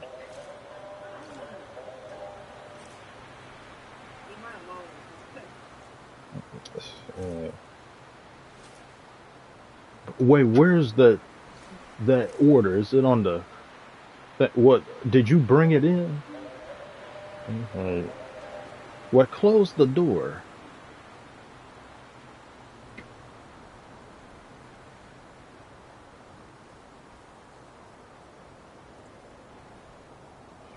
Also, let me say I'm glad Beasley is working out for the Pistons. Was worthless for some reason in LA. Yeah, some players it's kind of half and half when I see a player go on the Lakers and then they become a lesser version of themselves. I think it's half their fault, but then the other half is just being the Lakers, how they would play and how being reduced to just a single cell organism specimen of a player where you get the ball and time you get the ball you're expected to shoot, and that's just what you do. When I see how KCP and some other things and how he would be in just like different time, like when people play with Jokic or when players play with Jokic, they're given more freedom to do things. So you're not just a shooter. Like time the ball touches your hands, I don't just expect you to shoot it. They can create, or they have more room for error. They can do other things. Whereas when I think you play alongside LeBron, it's more so you're reduced to a shooter and nothing but. That's all you are. And I think it gets players out of their groove and they're just not used to it. But then the other half being playing alongside LeBron, I think that has an effect on some players because you just have more so of the spotlight is on you more. And it's potentially more negative to the players around you because you're going to get in trouble if something doesn't go right. They're not going to look at LeBron missing a shot in the last couple seconds as much as they'll look at you missing a shot before, which made him have to take a shot in the first place. It's like, why didn't you do your job? You're going to get blamed. They've been trying to trade D'Lo for the past 2 years. And now I think the trade talks have kind of ceased some because they're liking what D'Lo is doing. And I say, just give him a stretch of 2 bad games in a row, and then they'll be trying to trade him again.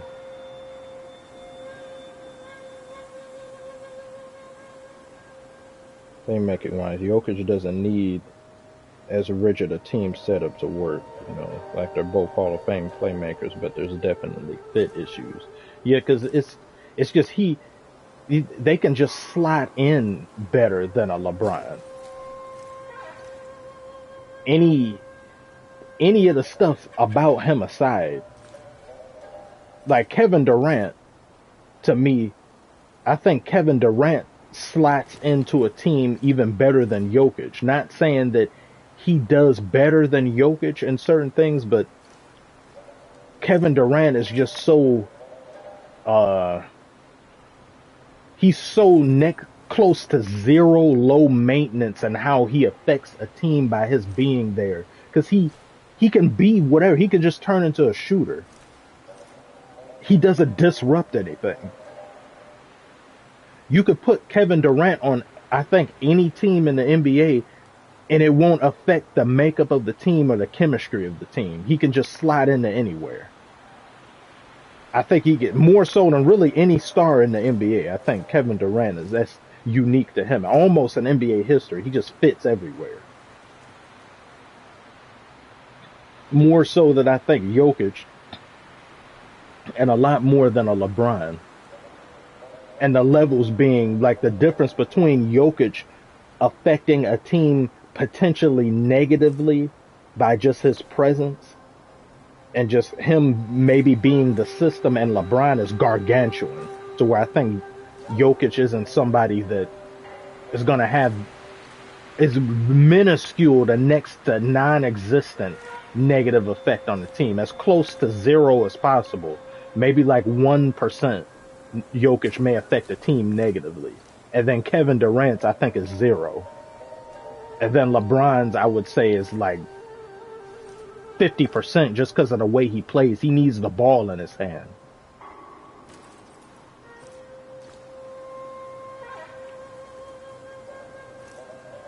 Even Steven Seagal, is this dude playing Wukong? Yes. Yes and no. I've been kind of talking this whole time, mostly, which is a habit of mine. I get on a game and then I don't be playing. I just be so into what people are saying and talking.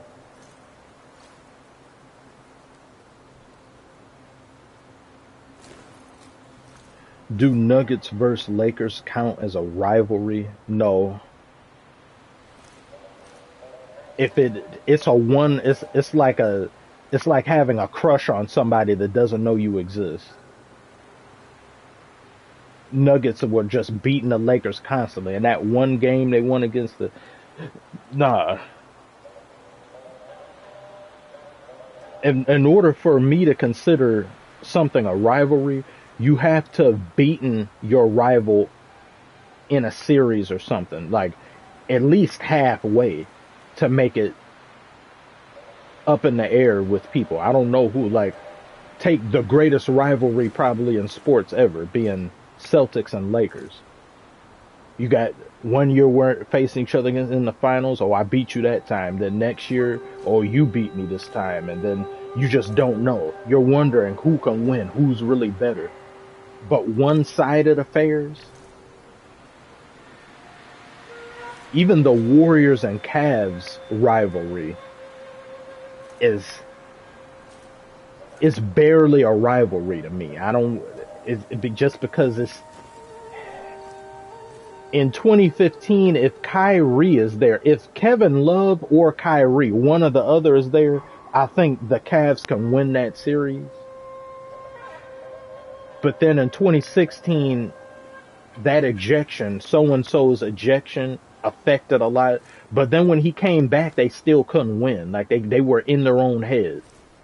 And I remember LeBron saying, oh, they're messed up mentally. They don't know. And they say, yeah, they are messed up mentally. They don't know how to get back into the game. The pressure is on them. But then after that, it was just sweepage when Kevin Durant came. But then Kevin Durant ruined it. I think it was a rivalry until Kevin Durant got there. When Kevin Durant got there, it wasn't a rivalry no more. He just ruined that whole entertainment.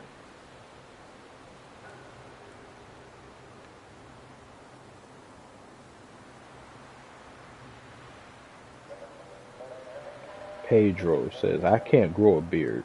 What you saw mine before I got rid of it, that's the best I can do. That was what, 2 months of that? And I done actively, I'll just forget sometimes. But when I knew that it was getting close to 50,000, I said, I'll just get I'll just let this stay here, and then when I get a haircut, I'll get rid of that too. But that's the best I can do. It would be nice to just, if I wanted to, have something that's like that, but no, but I don't care about beards like that. I would prefer to be like this. And that stuff that Harden got, that's too much. That's way too much. I couldn't deal with that.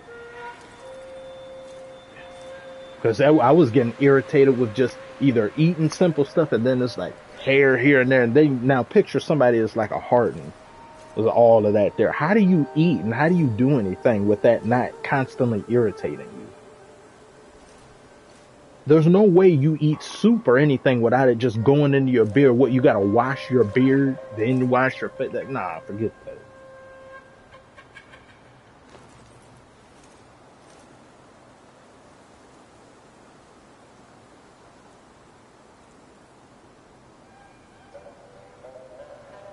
Yeah, Pistons versus Bulls, that was a great rivalry.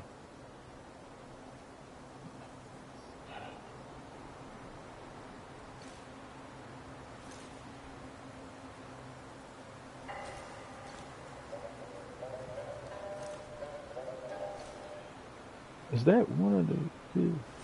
I was looking out there as one of these kids. He played with little brother. He'd be ringing the doorbell constantly. It was so annoying. But now they aren't really friends no more. And I'm like, thank God, my peace and quiet has been restored.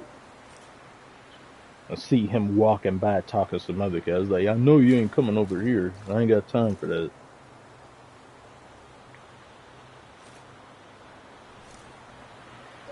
Ibrahim said, I kind of got used to that old look you had. This probably made me um, reduce how old I look maybe by a year or two, but just due to constant things being either going to the doctor, hospital, and then not taking better care of myself, then I need to get things proper again. Need to lose some weight, need to change some things up.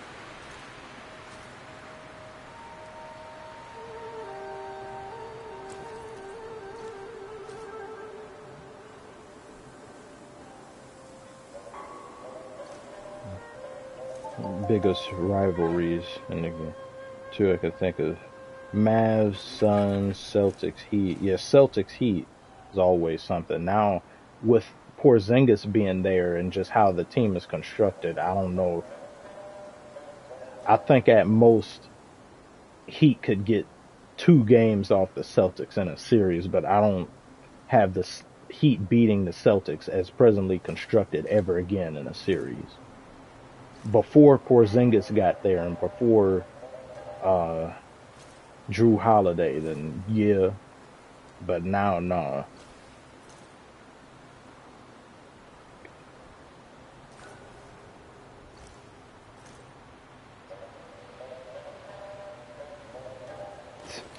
Jimmy Dark Magic is over. Thank Christ. Yeah, he was he is that dark horse. He turned into something. That playoff Jimmy thing was more so true than him than damn near almost every other player in the NBA.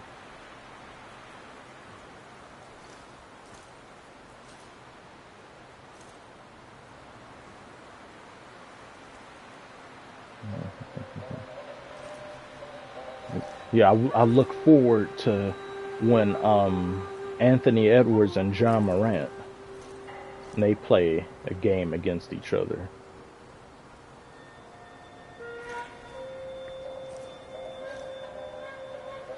Mule almost cost Warriors game against Mule almost cost.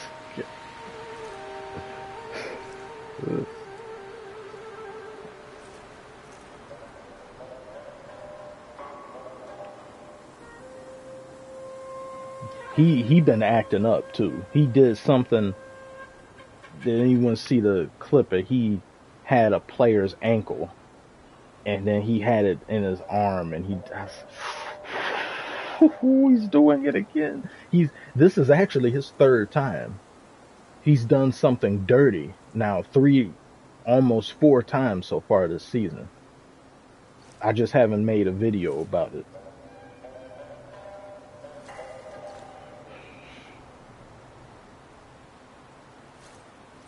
It's sad. I think Jimmy's best days are behind him. The Heat just can't get the support he needed to win a chip. Yep. That Dame trade or that Dame, they didn't pull the trigger. That's what they should have been aggressive with that.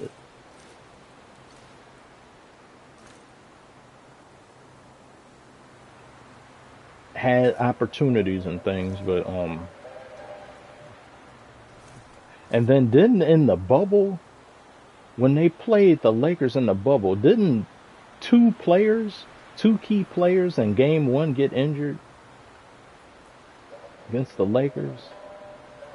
But that series still went 6 games. But them being injured in the first thing, like didn't that happen?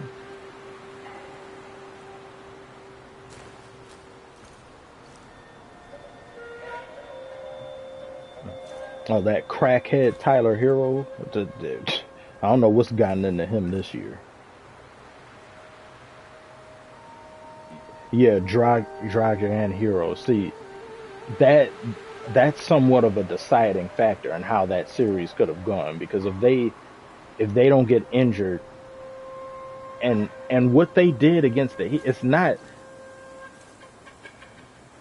really that impressive to me in that series. Like, I know Davis was playing amazingly, then LeBron was doing this thing, but it took y'all 6 games, but they talk about that Lakers team as if they were, I know they were top of the West, but they talk about them in a way that they were a lot better than what they were, at least when it pertains to them going up against the Heat. It took you 6 games to beat them, a Heat that had injured players in game 1, and then there was something else and then Jimmy Butler's having to do it mostly by himself. To go Superman and Hercules. If that doesn't happen, I think that series goes 7 games. You could maybe make an argument that the Heat win that.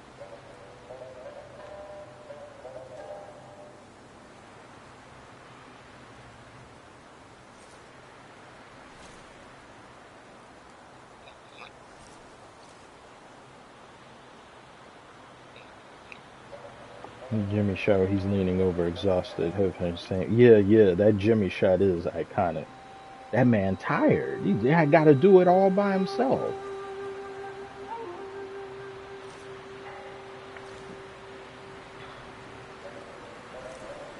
And then when they went up against the Nuggets, it's funny how these past finals with the Mavericks and Celtics gets more hate than I think it should in comparison to the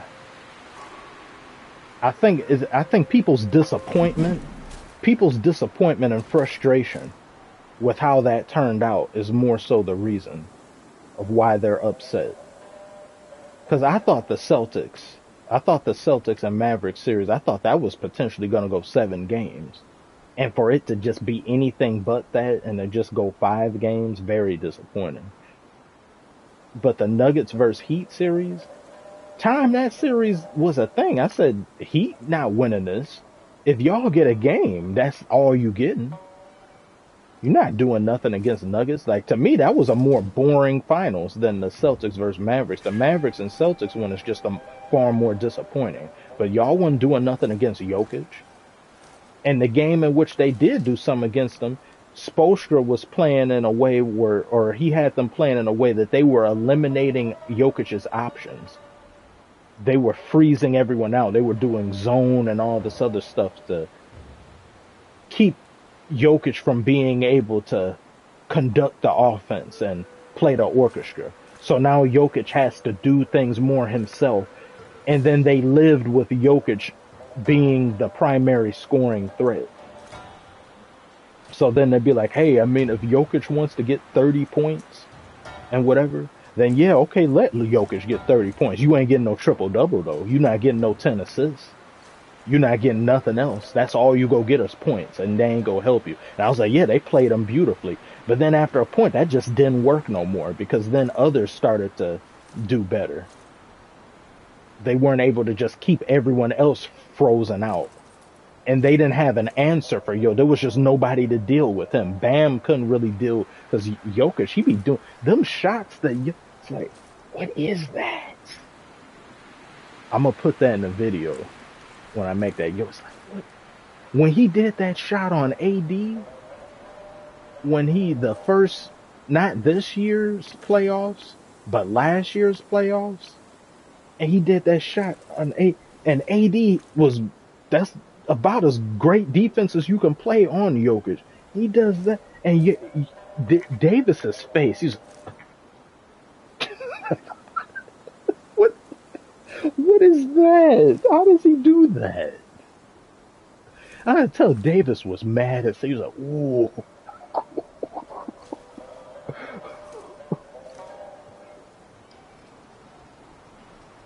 Gonna make another vid on the Lions. Nick asked, yeah, definitely. I did want it to. They absolutely they demolished the Jaguars, 52 to 6. Ugh. But we need. Oh, I'ma act a fool. I am going to act a fool.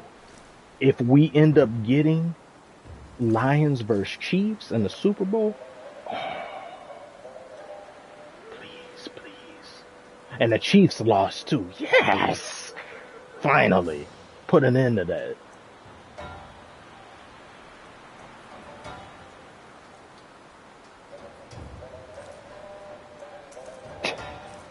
Big MGM.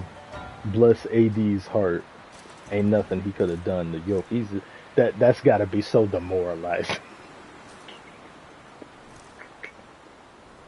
It's like, what the hell is that? That shot, man. What is that? And then having the Nuggets shoot as good as they did in some of these games, like that, like even these past playoffs, when MPJ, I think he had one game, he was just torching it. It's like, what the hell, man? Like that, like somebody, I was like, yes, you feel the same frustration us Pistons fans will feel. Because I swear, every time, and especially during that losing streak, that hell, there was a losing streak, there would be somebody on the opposing team that would turn into Kobe. For no reason. And when we faced the Grizzlies in the middle of that losing streak, and I'm thinking this will be the game that we win, because the Grizzlies were half a team. No Ja Wick, no Steven Adams, no all these people, all these key people that aren't here. And then Desmond Bain turns into Bane and turns into Kobe. Kobe Banian. Job's not finished. No, job's not finished. It's like, well, stop them. What is that? It's like that. And on 2K, they do that too. You play against a high difficulty computer, somebody on the AI team, one player, he can't miss. It's like, what is that bug? What is he infected with? Get it out of here. And that was Desmond Bain. That pissed me off. Then in some other games other than that, then there was like always somebody. It's like, you gotta be annoying, gotta be a pest. And then the game last night, Pistons versus Bulls, it was Vucevic. He go turn, he just don't want to miss. It's like, stop it. Zach LaVine, he over here, he start dunking and shooting threes and he's scoring back to back to back. Now he's laughing and stuff. I'm like, it's funny, huh? Yeah. Being a tryhard, stealing the game from is funny. Yeah, you're proud of yourself, huh? Yeah. You good? You sweat? Is there enough sweat on the court now, Zach? You proud? You're happy? Get him out of here. But I was way more angrier during that losing streak because there were teams going out of their way to play like it's game 7 in the finals, refusing to lose a game. Any other season, y'all don't care about the regular season, a random regular season game.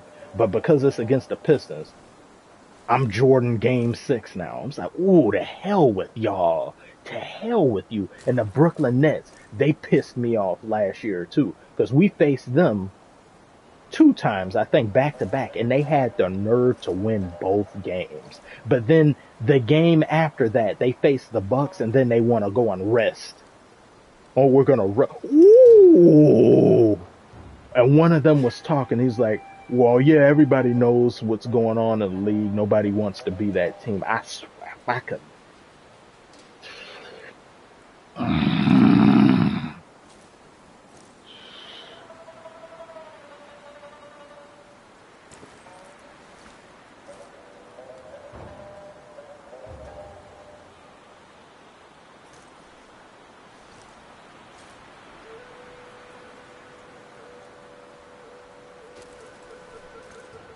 It was D'Lo in that Pistons game at home last season. Yeah, him too. Tired of it. It's always somebody.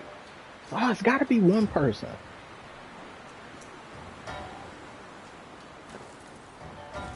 Same that one Kuzma quote from last season. Ayo, the champions. Oh my! Look who just came in here. Commissioner Redacted has joined. Commissioner Unnamed. Commissioner Voldemort.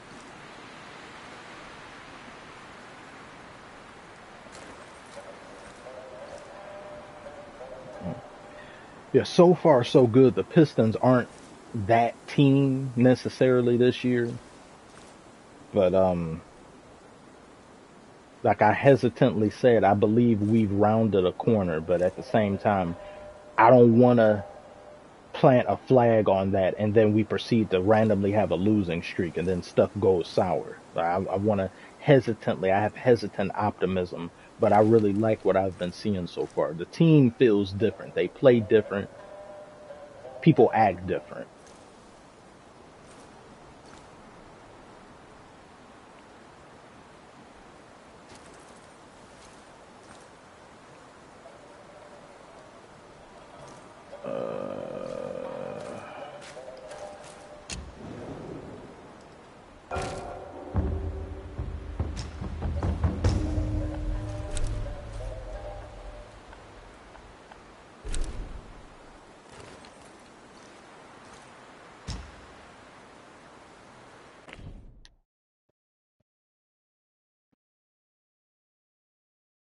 Mish, who's your favorite player?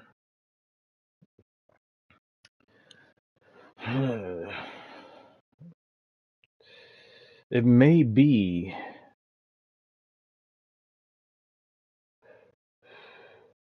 It may be Curry.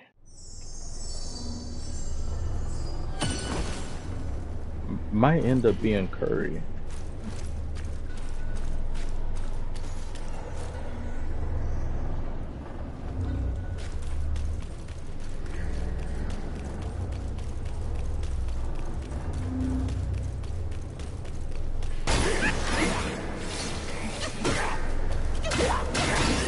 I don't know.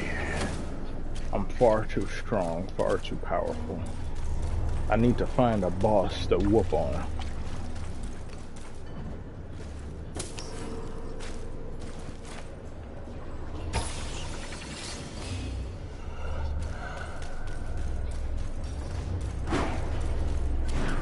What the?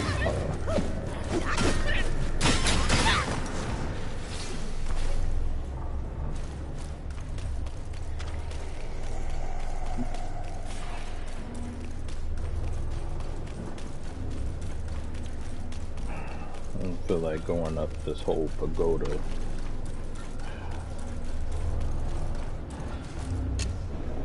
Need to find...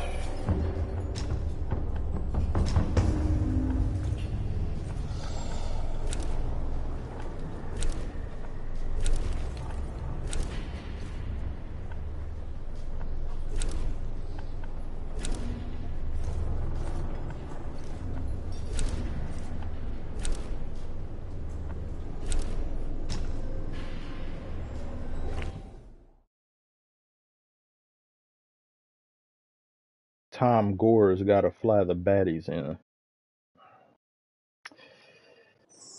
I don't know when we become an above 500 organization, then yeah. But until then, baddies aren't allowed here.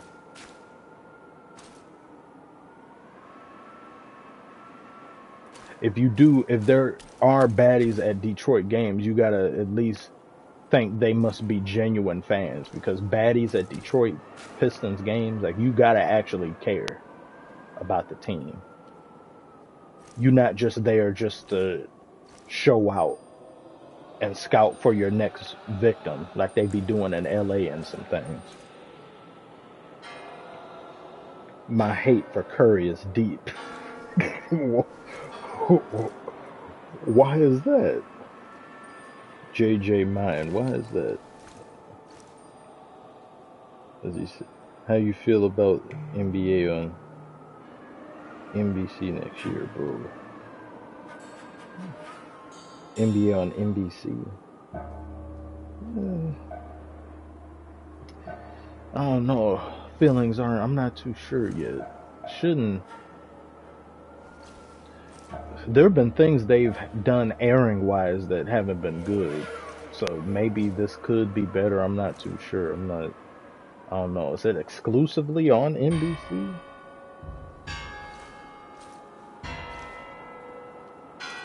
Commissioner Boodle says, where do you see the Pistons ending up this year?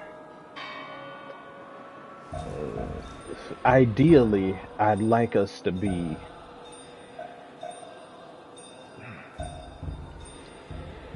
if I'm being honest, and we're still missing a Seward Thompson and missing like Hardaway and things like we get them back.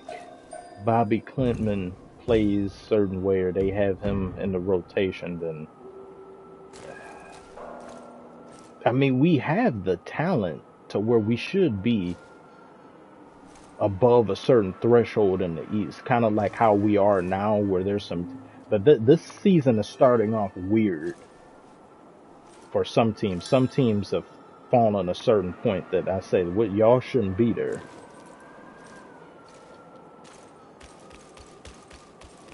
But I'd like the Pistons to be at least teetering or something. I can see them technically if things go good. Outside or like play-in type of question, maybe. Damn it.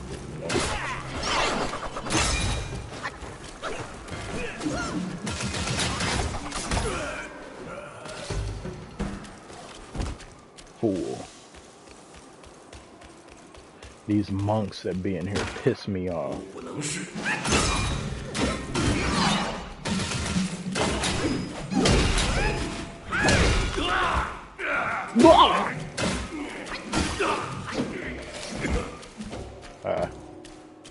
You should have prayed harder.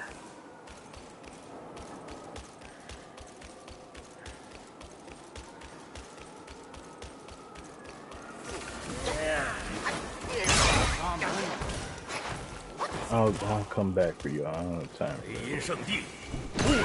Ooh, you bastard. Ooh.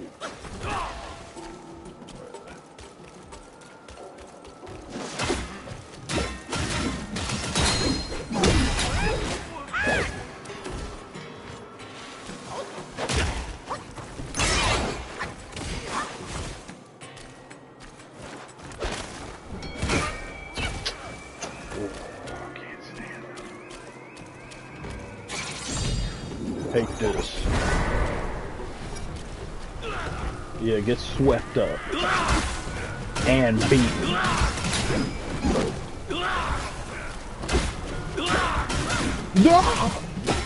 I've fallen and I can't get up. Let's see if your insurance covers that.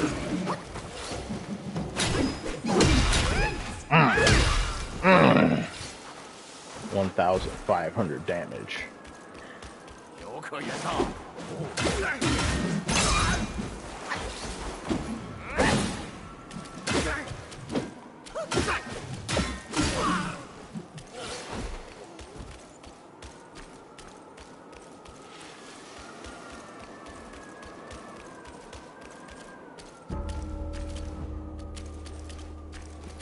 Wukong overpowered as hell.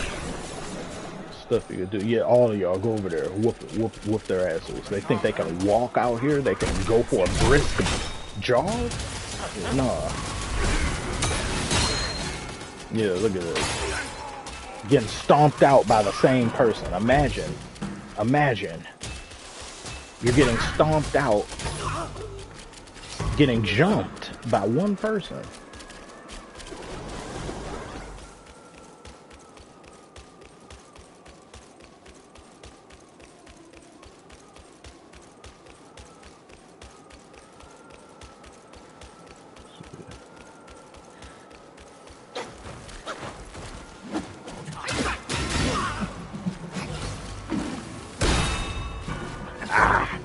That staff be staffing. Monk bastards.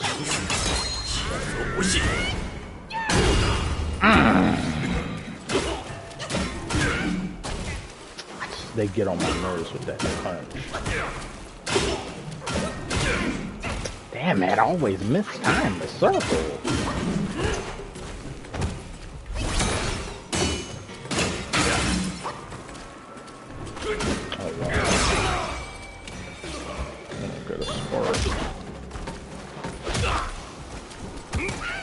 How? What? I'm not even there.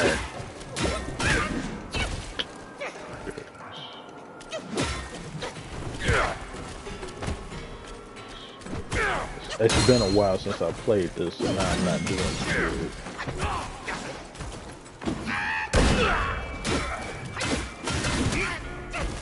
My goodness.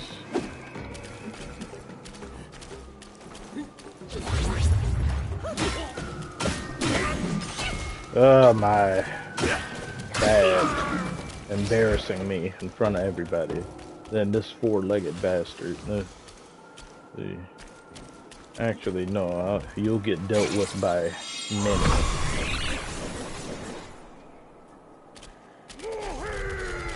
Retire him. What? Ah.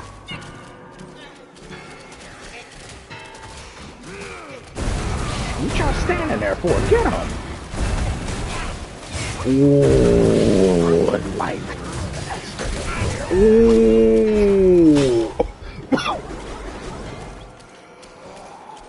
And y'all didn't finish them all? Y'all gonna leave them for me to deal with?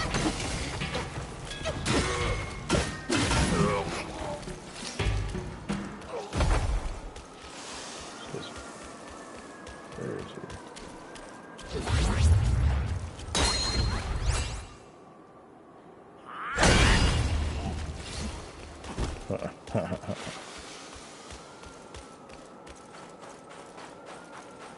Yeah, you wanna electrocute shit from far away?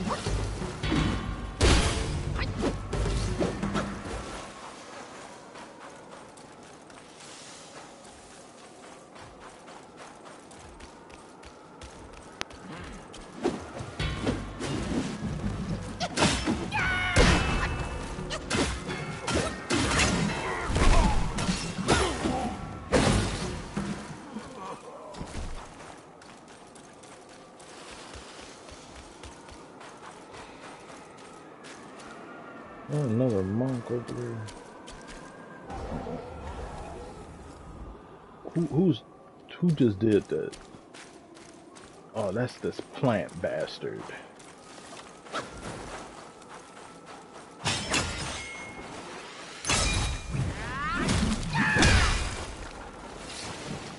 No more weeds.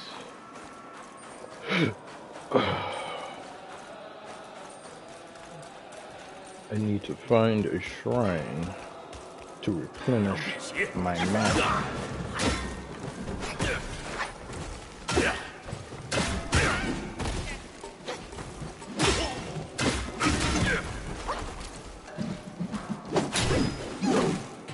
Damn it.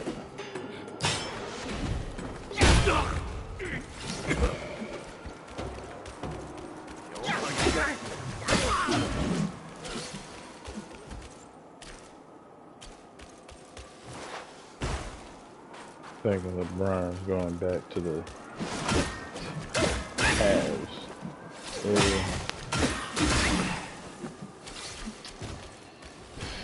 I'd be hesitant. I mean, I know it's the right it, to have him have his final year there or something, whenever that is, but because of what they're doing right now, it would just take away from the team. Like, let's say a year or two from now, he decides to do that. It'd be a distraction.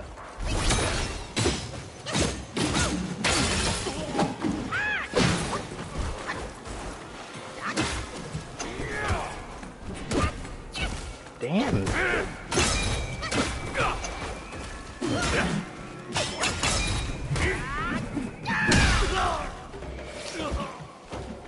Get back to punching a tree. Actually, I'm gonna... Yeah. I don't care about what y'all can see or what you can't see.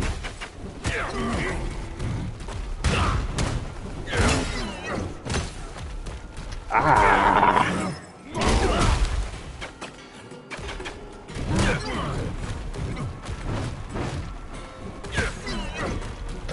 What am I doing? What is the, like, to get staggered that much from them?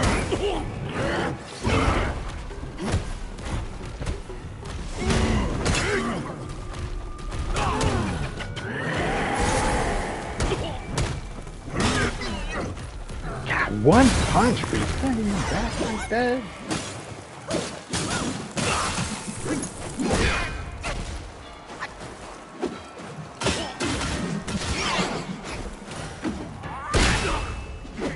Get out of here.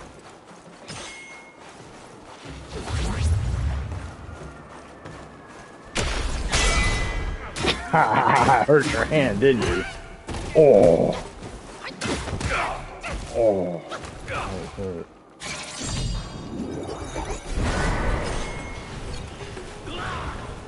Yeah, the new game plus. But my skills have deteriorated since I haven't played this in about a month. Oh, I got a mind core.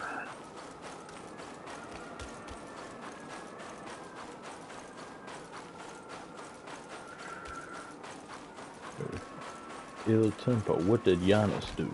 What did he do?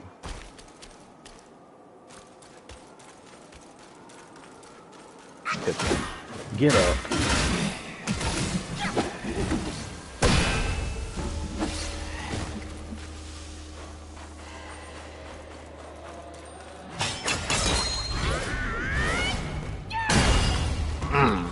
The staff sound too. It just sounds painful. I had a transformation. I forgot about the transformation. It was really...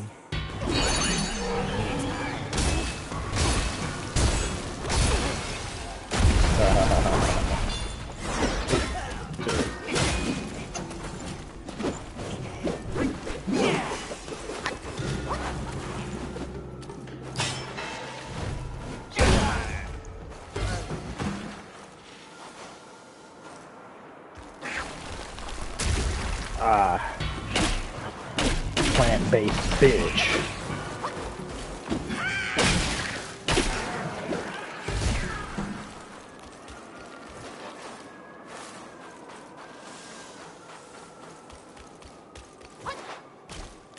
Where's the shrine? It's open. I didn't open this.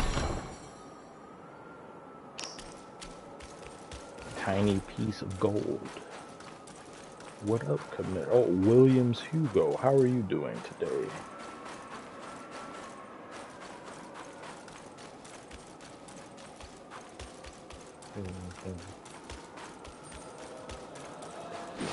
Yeah, well, the Bucks looking, at least they don't, the 76ers look worse than them right now.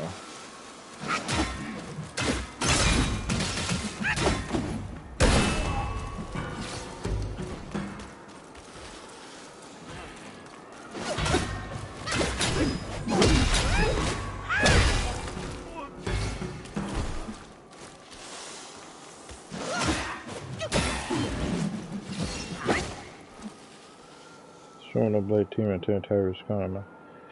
Yeah, I need to get a video on him for that. That's unacceptable. So on top of you not playing games, you can't even show up on time to meetings. Just lame, lame, lame.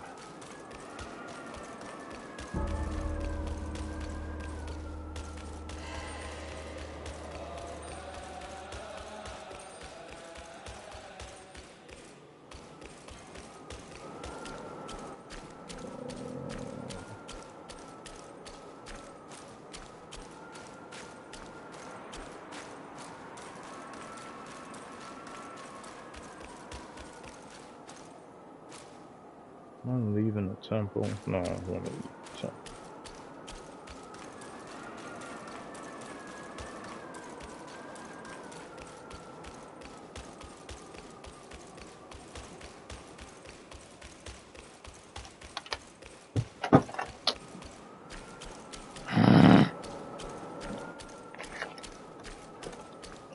Second. Oh my god.